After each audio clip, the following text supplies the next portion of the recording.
Punjabi radio USA ਸੁਣ ਰਹੇ ਸਾਰੇ ਸਰੋਤਿਆਂ ਨੂੰ ਪਿਆਰ ਭਰੀ ਸਤਿ ਸ਼੍ਰੀ ਅਕਾਲ। ਜੀ ਆਇਆਂ ਨੂੰ ਸਵਾਗਤ ਹੈ। ਸਰੋਤਿਓ ਪ੍ਰੋਗਰਾਮ ਲੈ ਕੇ ਹਾਜ਼ਰ ਹੋ ਚੁੱਕੇ ਹਾਂ ਇਸ ਮੌਕੇ ਅਪਡੇਟ ਟਰੱਕਿੰਗ। ਮੈਂ ਰਾਜਕਨਵੀਰ ਸਿੰਘ ਜੁੜ ਚੁੱਕੇ ਨੇ ਮੇਰੇ ਨਾਲ ਇਸ ਟਾਈਮ ਹਰਜੋਤ ਸਿੰਘ ਖਾਲਸਾ ਜੀ। ਹਰਜੋਤ ਸਿੰਘ ਜੀ ਆਇਆਂ ਨੂੰ ਸਵਾਗਤ ਹੈ। ਸਤਿ ਸ਼੍ਰੀ ਅਕਾਲ। ਸਤਿ ਸ਼੍ਰੀ ਅਕਾਲ, ਧੰਨਵਾਦ ਜੀ ਆਇਆਂ ਨੂੰ। ਪੰਜਾਬੀ ਰੇਡੀਓ USA ਦੇ ਜਿੰਨੇ ਵੀ ਸਰੋਤੇ ਸਾਡੇ ਸਾਰੇ AM ਸਟੇਸ਼ਨਸ, FM ਸਟੇਸ਼ਨਸ, ਘਰਾਂ ਦੇ ਵਿੱਚ ਰੇਡੀਓ ਸੈਟਸ ਦੇ ਰਾਹੀਂ, ਟੈਲੀਫੋਨ ਦੇ ਰਾਹੀਂ, ਫੇਸਬੁੱਕ, YouTube ਤੇ ਲਾਈਵ ਦੇਖ ਰਹੇ ਹੋ, ਸੁਣ ਰਹੇ ਹੋ, ਸਾਰਿਆਂ ਨੂੰ ਜੀ ਆਇਆਂ ਨੂੰ ਤੇ ਬਹੁਤ ਹੀ ਪਿਆਰ ਤੇ ਸਤਿਕਾਰ ਭਰੀ ਸਤਿ ਸ਼੍ਰੀ ਅਕਾਲ। ਸਰੋਤਿਓ, ਅੱਜ ਅਗਸਤ ਦੀ 6 ਤਰੀਕ ਆ, ਦਿਨ ਵੀਰਵਾਰ ਆ, ਤੇ ਤੁਹਾਡੇ ਲਈ ਸਵੇਰ ਦਾ ਅਪਡੇਟ ਟਰੱਕਿੰਗ ਪ੍ਰੋਗਰਾਮ ਲੈ ਕੇ ਹਾਜ਼ਰ ਹੋਏ ਆ। ਇਸ ਪ੍ਰੋਗਰਾਮ ਦੇ ਵਿੱਚ ਕੀ ਕੁਝ ਵਾਪਰਿਆ ਟਰੱਕਿੰਗ ਇੰਡਸਟਰੀ 'ਚ, ਕੀ ਅਪਡੇਟਸ ਹੈਗੀਆਂ ਆ, ਉਹ ਆਪਾਂ ਤੁਹਾਡੇ ਨਾਲ ਸਾਂਝੀਆਂ ਕਰਦੇ ਹਾਂ। ਤੇ ਇਸ ਤੋਂ ਪਹਿਲਾਂ ਜੋ ਕੁਝ ਅਮਰੀਕਾ ਜਾਂ ਵਰਲਡ 'ਚ ਵਾਪਰਿਆ, ਆਪਾਂ ਇੱਕ ਦੋ ਖਬਰਾਂ ਸਾਂਝੀਆਂ ਕਰਾਂਗੇ ਤੇ ਉਹਦੇ ਨਾਲ ਸਾਡੇ ਨਾਲ ਰਮਨ ਸਿੰਘ ਢਿੱਲੋਂ ਜੀ ਜੁੜਨਗੇ ਤੇ ਫਿਰ ਆਪਾਂ ਟਰੱਕਿੰਗ ਨਾਲ ਰਿਲੇਟਡ ਜਿੰਨੇ ਵੀ ਇਸ਼ੂ ਆ ਉਹ ਡਿਸਕਸ ਕਰਾਂਗੇ ਜੀ। ਇਸ ਪ੍ਰੋਗਰਾਮ ਨੂੰ ਸਪਾਂਸਰ ਕਰਦੇ ਨੇ ਖਾਲਸਾ ਇੰਸ਼ੋਰੈਂਸ ਏਜੰਸੀ, ਜਿਨ੍ਹਾਂ ਦੇ ਕੋਲੋਂ ਹਰ ਇੱਕ ਤਰੀਕੇ ਦੇ ਇੰਸ਼ੋਰੈਂਸ ਕਰਵਾ ਸਕਦੇ ਹੋ। ਇੰਸ਼ੋਰੈਂਸ ਬਾਰੇ ਪਤਾ ਕਰਨ ਲਈ ਕਾਲ 408-272-2500। ਟਿਰਕਿਆਣਾ ਇਮੀਗ੍ਰੇਸ਼ਨ ਲਾ ਫਰਮ US ਇਮੀਗ੍ਰੇਸ਼ਨ ਦਾ ਹੋਵੇ ਕਿਸੇ ਵੀ ਤਰੀਕੇ ਦਾ ਕੰਮ, ਕਾਲ ਅਟਰਨੀ ਜੇ ਟਿਰਕਿਆਣਾ 415-909-0503 ਦੇ ਉੱਤੇ। Balkar Singh Sangha Union City, Manjit Singh Sangha Union City, Gurpreet Singh Bakersfield. ਊੜਾ ਡੈਟ ਰਿਲੀਫ ਵਾਲੇ ਇਕਨੋਮਿਕ ਹਾਰਡਸ਼ਿਪ ਹੈ, ਬੈਂਕਰਪਸੀ ਤੋਂ ਬਚਣਾ ਹੈ, ਤੁਸੀਂ ਇਹਨਾਂ ਦੇ ਨਾਲ ਸੰਪਰਕ ਕਰੋ। ਅੱਧੇ ਤੋਂ ਵੱਧ ਕਰਜ਼ਾ ਹੈ ਤੁਹਾਡਾ ਮਾਫ ਕਰਵਾ ਸਕਦੇ ਨੇ। ਕਾਲ 8888889914। ਇਹਨਾਂ ਸਾਰਿਆਂ ਦਾ ਧੰਨਵਾਦ। ਤੁਸੀਂ ਵੀ ਇਸ ਪ੍ਰੋਗਰਾਮ ਨੂੰ ਸਪਾਂਸਰ ਕਰਨਾ ਹੈ, ਸੰਪਰਕ ਕਰੋ 408-272-5200। ਜੀ। ਅੱਜ ਦੀਆਂ ਖਬਰਾਂ ਵੱਲ ਚਲੀਏ ਤੇ ਸੈਨੇਟ ਦੀ ਜਿਹੜੀ ਕਮੇਟੀ ਆ ਉਹਨਾਂ ਨੇ ਉਹ ਵੋਟ ਪਾਉਣ ਜਾ ਰਹੇ ਆ ਕਿ ਜਿਹੜੇ ਡਾਕਟਰ ਐਂਥਨੀ ਫੌਚੀ ਆ ਉਹਨਾਂ ਨੂੰ ਇਨ ਕੰਟੈਪਟ ਆਫ ਕਾਂਗਰਸ ਜਿਹੜਾ ਆ ਚਾਰਜ ਕੀਤਾ ਜਾਵੇ ਕਿ ਨਹੀਂ।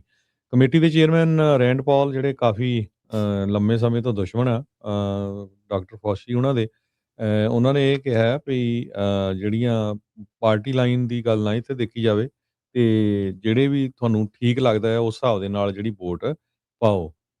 ਸੋ ਇਹ ਦੇਖਦੇ ਹਾਂ ਇਸ ਵੋਟ ਦੇ ਵਿੱਚ ਕੀ ਹੁੰਦਾ ਹੈਗਾ ਆ ਕਿਉਂਕਿ 5th ਅਮੈਂਡਮੈਂਟ ਨੂੰ ਘੱਟੋ ਘੱਟ ਡਾਕਟਰ ਫੌਚੀ ਨੇ 100 ਟਾਈਮਸ ਇਨਵੋਕ ਕੀਤਾ ਜਦੋਂ ਉਹਨਾਂ ਦੀ ਹੀਅਰਿੰਗ ਚੱਲ ਰਹੀ ਸੀਗੀ। ਤੇ ਕਹਿੰਦੇ ਵੀ ਹੁਣ ਨੈਕਸਟ ਕੀ ਹੋਊਗਾ। ਪਾਲ ਉਹਨਾਂ ਨੇ ਕਿਹਾ ਵੀ ਕਮੇਟੀਜ਼ ਨੂੰ ਜਿਹੜਾ ਰੈਫਰ ਕੀਤਾ ਜਾਊਗਾ would be delivered directly to attorney general ਤੇ US ਡਿਸਟ੍ਰਿਕਟ ਕੋਰਟ ਨੂੰ, ਜਿਹਦੇ ਵਿੱਚ ਕੋਸ਼ਿਸ਼ ਇਹ ਵੀ ਕਰ ਰਿਹਾ ਵੀ ਫੁੱਲ ਸੈਨੇਟ ਵੋਟ ਨੂੰ ਬਾਈਪਾਸ ਹੀ ਕੀਤਾ ਜਾਵੇ। ਹਾਲਾਂਕਿ ਉਹਨਾਂ ਨੇ ਰੂਲ ਆਊਟ ਨਹੀਂ ਕੀਤਾ ਫਿਊਚਰ ਦੇ ਵਿੱਚ ਵੀ ਇਹਦੇ ਉੱਤੇ ਵੋਟਿੰਗ ਹੋਵੇ। ਜੀ ਬਿਲਕੁਲ। ਨਵੀਂ ਜਿਹੜੀ ਰਿਪੋਰਟਿੰਗ ਆ ਰਹੀ ਆ ਵੀ ਟਰੰਪ ਤੇ ਹੈਗਸਥ ਦੀ ਆਪਸ ਦੇ ਵਿੱਚ ਕਲੈਸ਼ ਹੋਇਆ। ਕਲੈਸ਼ ਤੋਂ ਭਾਵ ਵੀ ਤੂੰ ਮੈਂ ਜਿਹੜੀ ਇਹਨਾਂ ਦੀ ਹੋਈ ਆ। ਟਰੰਪ ਹੁਣਾਂ ਨੇ ਸਵਾਲਾਂ ਦੇ ਜਵਾਬ ਜਿਹੜੇ ਉਹ ਮੰਗੇ ਡਿਫੈਂਸ ਸਕੱਤਰ ਪੀਟ ਹੈਗਸਥ ਤੋਂ ਜਿਹੜੀ ਮਿਊਨੀਸ਼ਨ ਸ਼ਾਰਟੇਜ ਆ ਉਸ ਨੂੰ ਲੈ ਕੇ। ਹੁਣ ਹੋਰ ਵੀ ਬਹੁਤ ਸਾਰੇ ਜਿਹੜੇ ਨਿਊਜ਼ ਦੇ ਅਦਾਰੇ ਆ ਉਹ ਕੈਂਪ ਡੇਵਿਡ ਦੀ ਗੱਲ ਜਿਹੜੀ ਉਹ ਦੱਸ ਰਹੇ ਆ ਵੀ ਇਰਾਨ ਮਿਜ਼ਾਈਲ ਡਿਪਲੀਸ਼ਨ ਕੰਸਰਨਸ ਨੂੰ ਲੈ ਕੇ ਟਰੰਪ ਤੇ ਹੈਗਸਥ ਦੇ ਵਿੱਚ ਇਹ ਜਿਹੜੀ ਤਲਖੀ ਆ ਉਹ ਆਈ ਹੈਗੀ ਸਾਹਮਣੇ। ਵਾਸ਼ਿੰਗਟਨ ਪੋਸਟ ਐਕਸਕਲੂਸਿਵਲੀ ਰਿਪੋਰਟ ਕਰ ਰਿਹਾ, ਕਹਿੰਦੇ ਵੀ ਦੋ ਜਾਣੇ ਜਿਹੜੇ ਕਿ ਇਸ ਐਕਸਚੇਂਜ ਉਹਨਾਂ ਦੇ ਸਾਹਮਣੇ ਹੋਇਆ ਆ ਉਹਨਾਂ ਨੇ ਉਹਨਾਂ ਨੂੰ ਇਸ ਚੀਜ਼ ਦੀ ਪੁਸ਼ਟੀ ਕੀਤੀ ਆ ਵੀ ਹਾਂ ਇਹਨਾਂ ਦੀ ਆਪਸ ਦੇ ਵਿੱਚ ਬਹਿਸ ਜਿਹੜੀ ਆ ਇਸ ਬਾਬਤ ਹੋਈ ਹੈਗੀ ਆ। ਤੇ ਟਰੰਪ ਹੁਣਾਂ ਨੇ ਕਹਿੰਦੇ ਵੀ ਚੰਗਾ ਨਜ਼ਲਾ ਜਿਹੜਾ ਆ ਪੀਟ ਹੈਗਸਥ ਦੇ ਉੱਤੇ ਇਸ ਬਾਬਤ ਝਾੜਿਆ ਹੈਗਾ ਆ। ਸੋ 80% ਐਮੂਨੀਸ਼ਨਸ ਲੌਂਗ ਰੇਂਜ ਮਿਜ਼ਾਈਲਸ ਇੰਟਰਸੈਪਟਰਸ ਆ ਉਹਨਾਂ ਦੇ ਜਿਹੜੇ ਖਤਮ ਹੋਣ ਦੀ ਡਿਪਲੀਟ ਹੋਣ ਦੀ ਆਵਾਜ਼ ਆ ਉਹ ਚਰਚਾ ਆ ਉਹ ਪਿਛਲੇ ਕਈ ਦਿਨਾਂ ਤੋਂ ਜਿਹੜੀ ਉਹ ਹੁਣ ਚੱਲ ਰਹੀ ਹੈਗੀ ਆ। ਟਰੰਪ ਹੁਣਾਂ ਨੇ ਕੈਂਪ ਡੇਵਿਡ ਦੇ ਵਿੱਚ ਹੋਈ ਇਸ ਬਹਿਸ ਤੋਂ ਬਾਅਦ 'ਚ ਜਿਹੜਾ ਅਟੈਕ ਸੀਗਾ ਕਾਲ ਆਫ ਕਰ ਦਿੱਤਾ ਸੀਗਾ, ਜਿਸ ਦੇ ਬਾਰੇ ਪਹਿਲਾਂ ਉਹਨਾਂ ਨੇ ਕਿਹਾ ਸੀਗਾ ਵੀ ਸਭ ਤੋਂ ਵੱਡਾ ਹਮਲਾ ਅਸੀਂ ਵਰਲਡ ਵਾਰ 2 ਤੋਂ ਬਾਅਦ 'ਚ ਕਰਨ ਜਾ ਰਹੇ ਹਾਂ ਇਰਾਨ ਦੇ ਉੱਤੇ ਸਟੇਟ ਆਫ ਹਾਰਮੁਜ਼ ਨੂੰ ਜਿਹੜਾ ਉਹ ਲੈ ਕੇ। ਤੇ ਹੁਣ ਚੀਜ਼ ਜਿਹੜੀ ਇਹ ਚੀਜ਼ਾਂ ਸਾਹਮਣੇ ਜਿਹੜੀਆਂ ਆਈਆਂ ਆ। ਸੋ ਥਾਰਡ ਮਿਜ਼ਾਈਲਸ ਐਟਕਮਸ ਜਿਹੜੀਆਂ ਸਟਾਕ ਪਾਈਲ ਆ ਉਹਨਾਂ ਦੇ ਘਟਣ ਦੀ ਜਿਹੜੀ ਚਰਚਾ ਆ ਪਿਛਲੇ ਕਈ ਦਿਨਾਂ ਤੋਂ ਜਿਹੜੀ ਉਹ ਚੱਲੀ ਆ। ਜਿਹੜੀ ਕੈਲੋਨ ਲਿਵਿਟ ਆ ਉਹਨਾਂ ਨੇ ਇਸ ਪੂਰੇ ਮਾਮਲੇ ਨੂੰ ਫੇਕ ਨਿਊਜ਼ ਜਿਹੜਾ ਉਹ ਆਖਿਆ, ਕਹਿੰਦੇ ਵੀ ਕੁਛ ਵੀ ਨਹੀਂ ਵਾਪਰਿਆ। ਓਬਵੀਅਸਲੀ ਬਾਹਰੋਂ ਆ ਕੇ ਤਾਂ ਉਹ ਜਿਹੜਾ ਇਸ ਤਰੀਕੇ ਦੇ ਨਾਲ ਨਹੀਂ ਦੱਸਣਗੇ। 3-4 ਹਫ਼ਤੇ ਦਾ ਓਵਰਆਲ ਕਨਫਲਿਕਟ ਕਹਿੰਦੇ ਵੀ ਦੱਸਿਆ ਜਾ ਰਿਹਾ ਸੀਗਾ ਵੀ ਇਹ ਮਿਲਟਰੀ ਇਨਕਰਜਨ ਜਿਹੜੀ ਆ ਉਹ ਹੋਣੀ ਆ, ਪਰ 5 ਮਹੀਨੇ ਤੋਂ ਵੱਧ ਦਾ ਵਕਤ ਹੋ ਚੁੱਕਾ ਆ। 18 ਯੂਐਸ ਦੇ ਫੌਜੀ ਜਿਹੜੇ ਆ ਇਸ ਦੇ ਵਿੱਚ ਮਰ ਚੁੱਕੇ ਆ, ਸੈਂਕੜੇ ਹੀ ਫੱਟੜ ਹੋ ਚੁੱਕੇ ਆ, ਪਰ ਅਜੇ ਵੀ ਈਰਾਨ ਤੇ ਯੂਐਸ ਦੇ ਦਰਮਿਆਨ ਕੋਈ ਸਮਝੌਤਾ ਜਿਹੜਾ ਨਜ਼ਰ ਨਹੀਂ ਆ ਰਿਹਾ। ਉੱਦਾਂ ਕੱਲ੍ਹ ਕਹਿ ਰਹੇ ਸੀਗੇ ਵੀ ਸਮਝੌਤਾ ਅੱਜ ਜਾਂ ਕੱਲ੍ਹ ਦੇ ਵਿੱਚ ਹੋ ਜਾਣਾ ਆ, ਪਰ ਹਾਲ ਦੀ ਘੜੀ ਉਸ ਦੇ ਉੱਤੇ ਕੋਈ ਬਾਹੜੀ ਚਰਚਾ ਜਿਹੜੀ ਉਹ ਨਜ਼ਰ ਨਹੀਂ ਆ ਰਹੀ ਹੈਗੀ। ਨਾਲ ਦੇ ਨਾਲ ਜਿਹੜਾ ਹਰਜੋਤ ਸਿੰਘ ਜੀ, ਇਹ ਵੀ ਦੇਖਿਆ ਜਾ ਰਿਹਾ ਵੀ ਓਮਾਨ ਦੇ ਤੇ ਈਰਾਨ ਦੀ ਇਹ ਆਪਸ ਦੇ ਵਿੱਚ ਗੱਲਬਾਤ ਜਿਹੜੀ ਹੋ ਰਹੀ ਆ, ਅਮਰੀਕਾ ਉਸ ਗੱਲਬਾਤ ਦੇ ਵਿੱਚ ਵੀ ਦਾਖਲ ਹੋਣ ਦੀ ਕੋਸ਼ਿਸ਼ ਕਰ ਰਿਹਾ ਹੈ ਗਲਫ ਮੁਲਕਾਂ ਦੇ ਜ਼ਰੀਏ, ਪਰ ਈਰਾਨ ਵਾਲੇ ਹਾਲ ਦੀ ਘੜੀ ਉਹਨਾਂ ਨੂੰ ਉਸ ਗੱਲਬਾਤ ਦੇ ਵਿੱਚ ਵੀ ਕਹਿੰਦੇ ਵੀ ਦਾਖਲ ਨਹੀਂ ਹੋਣ ਦੇ ਰਹੇ ਹੈਗੇ। ਸੋ ਹੁਣ ਕੀ ਅੱਗੇ ਸਿਚੁਏਸ਼ਨ ਬਣੂਗੀ, ਇਹ ਆਉਣ ਵਾਲਾ ਸਮਾਂ ਜਿਹੜਾ ਉਹ ਦੱਸਦਾ ਆ, ਪਰ ਆਪਸ ਦੀ ਜਿਹੜੀ ਇਨ ਫਾਈਟਿੰਗ ਆ ਉਹ ਹੌਲੀ-ਹੌਲੀ ਜਿਹੜੀ ਉਹ ਸਾਹਮਣੇ ਇਹਨਾਂ ਦੀ ਪ੍ਰਸ਼ਾਸਨ ਦੀ ਆ ਰਹੀ ਹੈਗੀ ਆ। ਜੀ, ਬਿਲਕੁਲ। ਅੱਜ ਦੀ ਜਿਹੜੀ ਵਾਸ਼ਿੰਗਟਨ ਪੋਸਟ ਆ, ਉਹਨਾਂ ਨੇ ਪੂਰੀ ਦੀ ਪੂਰੀ ਜਿਹੜੀ ਸਟੋਰੀ ਆ, ਰਨ ਕੀਤੀ ਹੈਗੀ ਆ। ਤੇ ਹੁਣ ਸਾਡੇ ਨਾਲ ਰਮਨ ਸਿੰਘ ਢਿੱਲੋਂ ਜੀ ਜੁੜ ਚੁੱਕੇ ਆ। ਰਮਨ ਜੀ, ਸਤਿ ਸ਼੍ਰੀ ਅਕਾਲ, ਜੀ ਆਇਆਂ ਨੂੰ। ਸਤਿ ਸ਼੍ਰੀ ਅਕਾਲ ਜੀ, ਸਾਰੇ ਸੁਣ ਰਹੇ ਹੋ, ਪਿਆਰ ਭਰੀ ਸਤਿ ਸ਼੍ਰੀ ਅਕਾਲ ਜੀ। ਸੋ ਰਮਨ ਜੀ, ਟਰੱਕਿੰਗ ਇੰਡਸਟਰੀ ਦੇ ਬਾਬਤ ਦੱਸਿਓ ਜੀ ਅਪਡੇਟ। ਕਾਫੀ ਜਿਹੜੇ ਟਰੱਕਰਸ ਦੇ ਨਾਲ ਗੱਲ ਹੁੰਦੀ ਆ, ਸਾਰੇ ਜਾਣੇ ਇਸ ਗੱਲ ਤੋਂ ਖੁਸ਼ ਤਾਂ ਹੈਗੇ ਆ ਵੀ ਮਾਰਕੀਟ ਲੀਹ ਤੇ ਆਉਣੀ ਸ਼ੁਰੂ ਹੋ ਗਈ ਆ, ਪ੍ਰਾਈਸ ਵਗੈਰਾ ਜਿਹੜੇ ਉਹ ਠੀਕ ਹੋਣੇ ਸ਼ੁਰੂ ਹੋ ਗਏ ਹੈਗੇ ਆ। ਸੋ ਕੀ ਸਿਚੁਏਸ਼ਨ ਓਵਰਆਲ ਮਾਰਕੀਟ ਦੀ ਜੀ?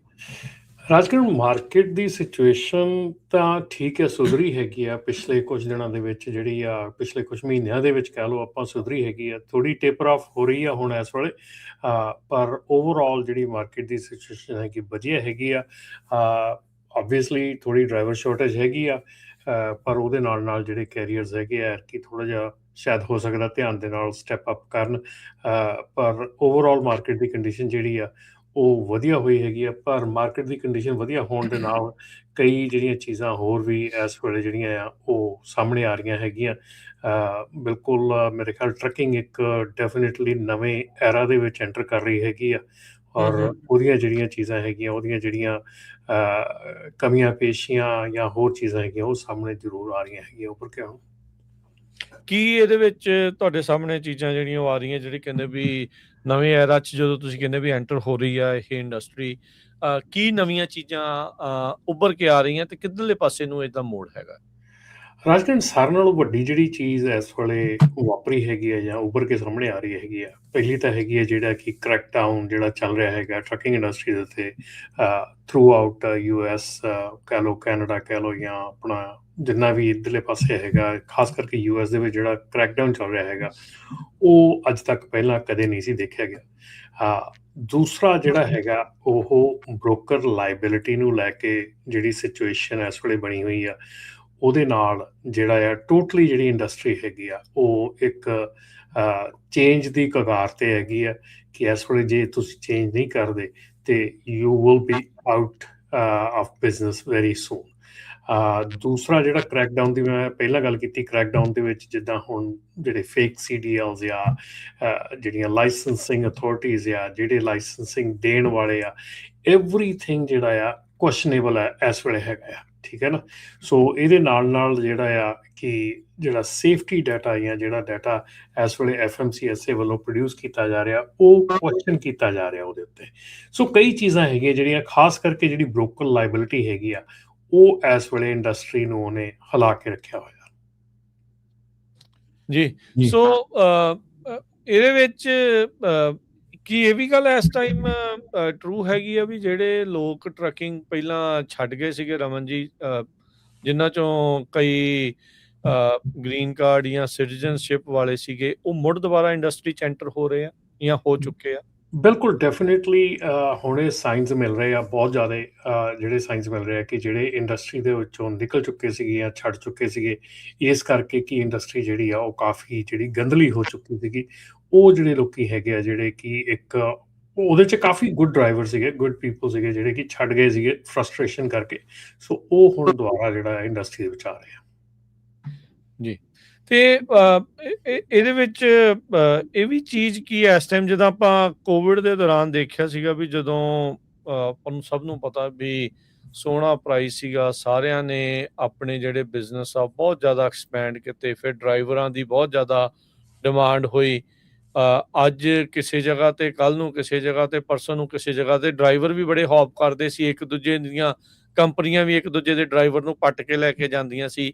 ਕੀ ਉਸ ਸਿਚੁਏਸ਼ਨ ਦੇ ਵਿੱਚ ਤਾਂ ਨਹੀਂ ਇਸ ਟਾਈਮ ਇੰਡਸਟਰੀ ਜਿਹੜੀ ਉਹ ਪਹੁੰਚੀ ਹੋਈ? ਕਿਉਂਕਿ ਜਿੱਦਾਂ ਤੁਸੀਂ ਸ਼ੁਰੂਆਤ 'ਚ ਕਿਹਾ ਵੀ ਡਰਾਈਵਰ ਸ਼ਾਰਟੇਜ ਵੀ ਹੈਗੀ ਆ, ਵੀ ਇੱਕ ਦੂਜੇ ਦੇ ਡਰਾਈਵਰ ਜਿਹੜੇ ਆ ਉਹ ਖਿੱਚ ਕੇ ਲੈ ਜਾਈਏ। ਕੀ ਇਹ ਸਿਚੁਏਸ਼ਨ ਤਾਂ ਨਹੀਂ ਆਈ ਹੋਈ? ਰਾਜਕਰਨ, ਬਿਲਕੁਲ ਸਿਚੁਏਸ਼ਨ ਉੱਥੇ ਹੀ ਆ, ਪਰ ਇੱਕ ਚੀਜ਼ ਬਹੁਤ ਵੱਡੀ ਚੇਂਜ ਜਿਹੜੀ ਆ ਉਹ ਜਿਹੜੀ ਕੋਵਿਡ ਐਰਾ ਦੀ ਜਿਹੜੀ ਗਰੋਥ ਸੀਗੀ ਉਹਦੇ ਨਾਲੋਂ ਇੱਕ ਬੜੀ ਵੱਡੀ ਚੀਜ਼ ਜਿਹੜੀ ਆ ਇਸ ਵੇਲੇ ਡਿਫਰ ਕਰਦੀ ਆ। ਗਰੋਥ ਡਜ਼ਨਟ ਮੈਟਰ ਤੁਸੀਂ ਗਰੋਥ ਕਰਦੇ ਨਹੀਂ ਕਰਦੇ, ਸਾਰਿਆਂ ਨਾਲੋਂ ਵੱਡੀ ਚੀਜ਼ ਜਿਹੜੀ ਆ ਉਹ ਇਸ ਵੇਲੇ ਇਹ ਆ ਰਹੀ ਆ ਕਿ ਇਟਸ ਨੋ ਲੋਂਗਰ ਕਿ ਤੁਸੀਂ ਆਪਣੇ ਨੂੰ ਡਿਫੈਂਡ ਕਰ ਸਕਦੇ ਆ। It's about providing everything you did right. ਮਤਲਬ ਕਹਿਣ ਦਾ ਕਿ ਅੱਗੇ ਜਿਹੜਾ ਸਮਾਂ ਸੀਗਾ ਨਾ, ਜਿਹੜੀ ਅੱਗੇ ਅਪਰੋਚ ਸੀਗੀ, ਅਪਰੋਚ ਅੱਗੇ ਜਿਹੜੀ ਚੱਲਦੀ ਹੁੰਦੀ ਸੀ ਉਹ ਹੁੰਦੀ ਸੀ wait until the accident happen, call the insurance company, hire an attorney, start collecting paper work. ਇਹ ਸੀ ਪੁਰਾਣੀ ਅਪਰੋਚ, ਇਹ ਸੀ ਪਹਿਲੀ ਅਪਰੋਚ। ਇਹ ਹੁਣ ਟੋਟਲੀ ਆਊਟਡੇਟਡ ਹੋ ਚੁੱਕੀ ਆ। ਇਸ ਵੇਲੇ ਨਿਊ ਅਪਰੋਚ ਜਿਹੜੀ ਆ ਉਹ ਜਿਹੜੀਆਂ ਕੰਪਨੀਆਂ ਨਿਊ ਅਪਰੋਚ ਨੂੰ ਜਿੰਨੀ ਜਲਦੀ ਕੈਪਚਰ ਕਰ ਲੈਣਗੀਆਂ, ਜਿੰਨੀ ਜਲਦੀ ਉਸ ਰਾਹ 'ਤੇ ਚੱਲ ਪੈਣਗੀਆਂ, ਉਨੀ ਹੀ ਜਲਦੀ ਜਿਹੜੀ ਦੁਨੀਆ ਆ, ਇਹ ਟਰੱਕਿੰਗ ਦੀ ਜਿਹੜੀ ਇੰਡਸਟਰੀ ਹੈਗੀ ਆ ਉਹਦੇ ਵਿੱਚ ਤੁਸੀਂ ਆਪਣੇ ਨੂੰ ਸਕਸੈਸਫੁਲ ਪਾਓਗੇ। ਜਿਹੜੀ ਨਿਊ ਅਪਰੋਚ ਆ ਹੁਣ ਤੁਸੀਂ ਕਹੋਗੇ ਕਿ ਉਹ ਕੀ ਆ, ਜਿਹਦੇ ਵਿੱਚ ਕਿ ਸਾਰਿਆਂ ਨਾਲੋਂ ਪਹਿਲਾਂ ਹੈ ਕਿ driver facing and road facing cameras, ਠੀਕ ਆ, ਇਲੈਕਟ੍ਰੋਨਿਕ DVR, ਇਲੈਕਟ੍ਰੋਨਿਕ ELD, ਜਿਹੜੀ ਆਪਾਂ ਇਲੈਕਟ੍ਰੋਨਿਕ ਡਿਵਾਈਸਿਸ ਕਹਿੰਦੇ ਆ, ਮੇਨਟੇਨੈਂਸ ਹਿਸਟਰੀ ਤੁਹਾਡੇ ਟਰੱਕਸ ਦੀ, ਠੀਕ ਆ, trailers the, trucks the, GPS records, hours of service history, speeding events, hard breaking events, seat belt usage, driver coaching, driver safety attendance, English proficiency. ਇਹ ਸਾਰੀਆਂ ਚੀਜ਼ਾਂ ਤੁਹਾਨੂੰ ਅੱਜ ਦੀ ਤਰੀਕ ਦੇ ਵਿੱਚ ਤੁਹਾਨੂੰ ਇਹ ਸਮਝ ਹੋਣੀ ਚਾਹੀਦੀ ਆ ਕਿ ਜੇ ਤੁਸੀਂ ਇਹ ਚੀਜ਼ਾਂ ਨਹੀਂ ਕਰ ਰਹੇ ਹੈਗੇ, you are on the way out of the industry. ਜੇ ਤੁਸੀਂ ਇਹ ਚੀਜ਼ਾਂ ਨਹੀਂ ਕਰ ਰਹੇ ਹੈਗੇ, ਮੈਂ ਆਪਣੇ ਜਿਹੜੇ ਲਿਸਨਰਸ ਆ ਅੱਜ ਤੋਂ ਆਪਣੇ ਰੇਡੀਓ ਦੇ ਮਾਧਿਅਮ ਨਾਲ ਇੱਕ ਚੀਜ਼ ਪੁੱਛਦਾ ਆ ਕਿ ਜੇ ਇਫ ਆ ਐਕਸੀਡੈਂਟ ਹੈਪਨਸ ਟੁਡੇ, ਤੁਹਾਡੇ ਟਰੱਕ ਦਾ ਐਕਸੀਡੈਂਟ ਹੋ ਜਾਂਦਾ, ਕੋਈ ਫੇਟਲ ਐਕਸੀਡੈਂਟ ਹੋ ਜਾਂਦਾ ਆ, ਕੀ ਤੁਸੀਂ ਇੱਕ ਅਟਰਨੀ ਨੂੰ ਆਪਣੇ ਪਿਛਲੇ 6 ਮਹੀਨਿਆਂ ਦੇ ਸੇਫਟੀ ਰੈਕਡ ਵਿਦਨ 24 ਆਵਰ ਪ੍ਰੋਡਿਊਸ ਕਰ ਸਕਦੇ ਆ? ਜੇ ਤੁਸੀਂ ਨਹੀਂ ਕਰ ਸਕਦੇ, ਦੈਨ ਮੇਰੇ ਖਿਆਲ ਦੇ ਵਿੱਚ ਅੱਜ ਦੀ ਤਰੀਕ 'ਚ ਰਾਜਕਰਨ ਜਿੰਨੇ ਜ਼ਿਆਦਾ ਸਪੀਨਾਸ ਆ ਰਹੇ ਆ ਲਾਇਰਸ ਵੱਲੋਂ ਟੂ ਤੁਹਾਡੇ ਜਿਹੜੇ ਆ ਕੈਮਰਾਜ਼ ਆ, ਤੁਹਾਡਾ ELD ਰੈਕਰਡਸ ਆ, ਤੁਹਾਡਾ ਉਹ ਸਾਰਾ ਉਹਨਾਂ ਨੂੰ ਦੇਖਣ ਵਾਸਤੇ, ਕਿਉਂਕਿ ਇਹ ਇੱਕ ਐਸੇ ਪ੍ਰੂਫ, ਇੱਕ ਐਸੇ ਡਿਜੀਟਲ ਪ੍ਰੂਫ ਤੁਹਾਡੇ ਟਰੱਕਾਂ ਦੇ ਵਿੱਚ ਬਣ ਰਹੇ ਆ, ਤੁਹਾਡੇ ਟਰੱਕਾਂ ਦੇ ਵਿੱਚ ਐਵਰੀ ਸੈਕਿੰਡ ਐਵਰੀ ਮਿੰਟ ਬਣ ਰਹੇ ਆ, ਜਿਹੜੇ ਕਿ ਐਨੀ ਟਾਈਮ ਸਪੀਨਾ ਕਰਕੇ ਤੁਹਾਡੇ ਕੋਲੋਂ ਲਏ ਜਾ ਸਕਦੇ ਆ। ਦੂਸਰੀ ਚੀਜ਼ ਆ ਕਿ ਜੇ ਤੁਸੀਂ ਇਹ 24 ਘੰਟਿਆਂ ਦੇ ਵਿੱਚ ਪ੍ਰੋਡਿਊਸ ਨਹੀਂ ਕਰ ਸਕਦੇ, ਠੀਕ ਹੈ ਨਾ, ਤੇ ਉਹਦੇ ਵਿੱਚ ਸਿੱਧਾ ਇਹ ਆਉਂਦਾ ਕਿ ਕੰਪਨੀ ਜਿਹੜੀ ਆ ਉਹ ਇਹ ਕੰਮ ਜਿਹੜਾ ਆ ਮੁਸਤੈਦੀ ਦਾ ਨਹੀਂ ਕਰ ਰਹੀ ਹੈਗੀ, ਆਪਣੇ ਸੇਫਟੀ ਵੱਲ ਉਹਦਾ ਧਿਆਨ ਨਹੀਂ ਹੈਗਾ। ਜੀ ਇੱਕ ਅੱਜ ਦੀ ਜਿਹੜੀ ਖਬਰ ਵੀ ਹੈਗੀ ਆ ਆਪਣੇ ਰਮਨ ਭਾਜੀ ਵੀ, ਇਹ ਆ ਵੀ ਜਿਹੜੇ ਸ਼ਿਪਰਸ ਆ ਕਹਿੰਦੇ ਵੀ ਹੁਣ ਉਹ ਜ਼ਿਆਦਾ ਪੈਸੇ ਪੇ ਕਰ ਰਹੇ ਆ ਵੀ ਟਰੱਕਿੰਗ ਦੀ ਜਿਹੜੀ ਕਪੈਸਿਟੀ ਆ ਉਹ ਟਾਈਟ ਹੋਈ ਹੈਗੀ ਆ। ਨੈਸ਼ਨਲ ਸ਼ਿਪਮੈਂਟ ਵੋਲੀਅਮ 11% ਪਹਿਲੇ ਕੁਆਟਰ 'ਚ ਡਾਊਨ ਗਿਆ ਤੇ ਸੈਕੰਡ ਕੰਸੈਕਟਿਵ ਜਿਹੜਾ ਇਹ ਸਿਕੁਐਂਸ਼ੀਅਲ ਡਿਕਲਾਈਨ ਸੀਗਾ। ਤੇ ਸੇਮ ਟਾਈਮ ਤੇ ਸਪੈਂਡਿੰਗ ਜਿਹੜੀ ਆ ਉਹ 6.4% ਵਧੀ ਹੈਗੀ ਆ, ਇਨਕਰੀਜ਼ ਹੋਈ ਆ from the prior quarter of 28.1%. ਜਿਹੜਾ ਜੀ ਸ਼ਿਪਰ ਦੇ ਮਾਮਲੇ ਦੀ ਜੇ ਮੈਂ ਅੱਜ ਗੱਲ ਕਰਾਂ ਤੇ ਸ਼ਿਪਰ ਜਿਹੜੇ ਨੈਚੁਰਲੀ ਆਪਾਂ ਪਹਿਲਾਂ ਕਈ ਵਾਰੀ ਪ੍ਰੋਗਰਾਮ 'ਚ ਗੱਲ ਕਰ ਰਹੇ ਆ ਕਿ ਇੱਕ ਸਪੌਟ ਰੇਟ ਤੇ ਇੱਕ ਕੰਟਰੈਕਟਡ ਰੇਟਸ ਦੀ। ਕੰਟਰੈਕਟਡ ਰੇਟਸ ਜਿਹੜੇ ਆ ਉਹ ਜਨਰਲੀ ਜਿਹੜੇ ਆ ਉਹ ਅਕਤੂਬਰ ਨਵੰਬਰ ਦੇ ਵਿੱਚ ਸੈੱਟ ਹੁੰਦੇ ਆ ਫॉर द ਨੈਕਸਟ ਈਅਰ। ਇਸ ਵਾਰੀ ਇਹ ਬੜਾ ਅਨਪ੍ਰੈਸੀਡੈਂਟਡ ਹੈ ਕਿ ਜਿਹੜੇ ਕੰਟਰੈਕਟਡ ਰੇਟ ਆ ਉਹ ਸਾਲ ਦੇ ਵਿੱਚ 2 ਵਾਰੀ ਰੀਸੈਟ ਕੀਤੇ ਗਏ ਆ। ਲੋਕੀ ਜਿਹੜੇ ਸ਼ਿਪਰਸ ਹੈਗੇ ਆ ਉਹ ਆਲਰੇਡੀ ਆਪਣੀ ਜਿਹੜੀ ਅਗਲੇ ਸਾਲ ਦੀ ਜਿਹੜੀ ਆਪਣੀ ਫਲੀਟਸ ਆ, ਅਗਲੇ ਸਾਲ ਦੀ ਜਿਹੜੀ ਕਪੈਸਿਟੀ ਆ, ਉਹਨੂੰ ਸਿਕਿਉਰ ਕਰਨ ਵਾਸਤੇ ਆਲਰੇਡੀ ਰੇਟ ਐਡਜਸਟ ਕਰ ਰਹੇ ਆ। ਅਜੇ ਆਪਾਂ ਅਗਸਤ ਦੇ ਵਿੱਚ ਹੈਗੇ ਆ, ਠੀਕ ਹੈ ਨਾ। ਸੋ ਇਹ ਇੱਕ ਬਿਲਕੁਲ ਸਹੀ ਜਿਹੜੀ ਤੁਸੀਂ ਗੱਲ ਕੀਤੀ ਆ ਉਹਦੇ ਨਾਲ ਮੈਚ ਕਰਦੀ ਹੈ ਕਿ ਬਿਲਕੁਲ ਜਿਹੜਾ ਸ਼ਿਪਰ ਹੈਗਾ ਉਹ ਇਸ ਵੇਲੇ ਅਲਰਟ ਹੈਗਾ ਕਿ ਆਉਣ ਵਾਲੇ ਸਮੇਂ ਦੇ ਵਿੱਚ ਜਿਹੜੀ ਉਹਨੂੰ ਕਪੈਸਿਟੀ ਆ ਉਹ ਉਹਨੂੰ ਚਾਹੀਦੀ ਆ, ਔਰ ਉਹਦੇ ਲਈ ਉਹ ਕੀ ਕਰਨ ਤੱਕ ਰੈਡੀ ਹੈਗਾ। ਸੋ ਇਹ ਆਪਾਂ ਨੂੰ ਦਿਖ ਰਿਹਾ ਹੈਗਾ। ਪਰ ਇੱਥੇ ਅਗੇਨ ਆਪਾਂ ਸਾਰੀਆਂ ਚੀਜ਼ਾਂ ਨੂੰ ਧਿਆਨ 'ਚ ਰੱਖਦੇ ਹੋਏ ਆਪਾਂ ਫਿਰ ਬੈਕ ਆਪਣੇ ਜਿਹੜਾ ਫੋਕਸ ਆ, ਆਪਣੀ ਇੰਡਸਟਰੀ ਜਿਹੜੀ ਪੰਜਾਬੀ ਟਰੱਕਿੰਗ ਇੰਡਸਟਰੀ ਉਹਦਾ ਜਿਹੜਾ ਫੋਕਸ ਆ ਉਹ ਇਸ ਵੇਲੇ ਜਿਹੜਾ ਆ ਉਹ ਸਾਰਿਆਂ ਨਾਲੋਂ ਵੱਡਾ ਚਾਹੀਦਾ ਆ ਕਿ ਉਹਨਾਂ ਦੀ ਸੇਫਟੀ, ਉਹਨਾਂ ਦੀ ਸਾਰੀਆਂ ਹਾਇਰਿੰਗ ਪ੍ਰੈਕਟਿਸਿਸ ਕਹਿ ਲਓ, ਉਹਨਾਂ ਦੀ ਮੇਨਟੇਨੈਂਸ ਸਾਰਾ ਕਹਿ ਲਓ, ਕੁਛ ਵੀ ਆ, ਸਾਰਾ ਕੁਛ ਜਿਹੜਾ ਆ ਉਹ ਅੱਜ ਉਹ 'ਤੇ ਡਿਪੈਂਡ ਕਰਦਾ ਕਿ ਇਹ ਸਾਰਾ ਜਿਹੜਾ ਇੰਡਸਟਰੀ ਦੇ ਵਿੱਚ ਮਤਲਬ ਕਿ ਵਾਧਾ ਆ ਰਿਹਾ, ਇਹਨੂੰ ਵਾਧੇ ਨੂੰ ਤੁਸੀਂ ਕਿਸ ਢੰਗ ਦੇ ਨਾਲ ਆਪਣੇ ਬੈਨੀਫਿਟ ਲਈ ਯੂਜ਼ ਕਰਨਾ। ਕਿਉਂਕਿ ਲਾਸਟ ਟਾਈਮ ਜਦੋਂ ਇੰਨਾ ਵੱਡਾ ਉਛਾਲ ਆਇਆ ਸੀਗਾ ਕੋਵਿਡ ਦੇ ਦਰਮਿਆਨ ਰਾਜਕਰਨ, ਉਦੋਂ ਮੈਨੂੰ ਨਹੀਂ ਲੱਗਦਾ ਕਿ ਕਿਸੇ ਨੇ ਢੰਗ ਦੇ ਨਾਲ ਤਰੀਕੇ ਦੇ ਨਾਲ ਇਹਨੂੰ ਸਾਂਭਿਆ ਹੈਗਾ, ਠੀਕ ਹੈ ਨਾ। ਸੋ ਇਸੇ ਕਰਕੇ ਆਪਾਂ ਜਿਹੜੇ ਫਾਲ ਬੈਕ ਆ ਦੇਖ ਰਹੇ ਹਾਂ, ਇਸੇ ਕਰਕੇ ਆਪਣੀਆਂ ਜਿਹੜੀਆਂ ਚੀਜ਼ਾਂ ਜਿਹੜੀਆਂ ਹੋ ਰਹੀਆਂ ਦੇਖ ਰਹੇ ਹਾਂ। ਹੁਣ ਤੁਸੀਂ ਦੇਖ ਲਓ, ਚਾਹੇ ਉਹ ਇੰਡਸਟਰੀ ਦਾ ਫਾਲ ਡਾਊਨ ਹੈ, ਚਾਹੇ ਉਹ ਲਾਇਸੈਂਸਿੰਗ ਸਿਸਟਮ ਦਾ ਫਾਲ ਡਾਊਨ ਹੈ। ਹੁਣ ਲੁਈਜ਼ੀਆਨਾ ਦੇ ਵਿੱਚ CDL ਬ੍ਰਾਈਬਰੀ ਸਕੈਂਡਲ ਫੜਿਆ ਗਿਆ ਪੂਰਾ, ਠੀਕ ਹੈ ਨਾ।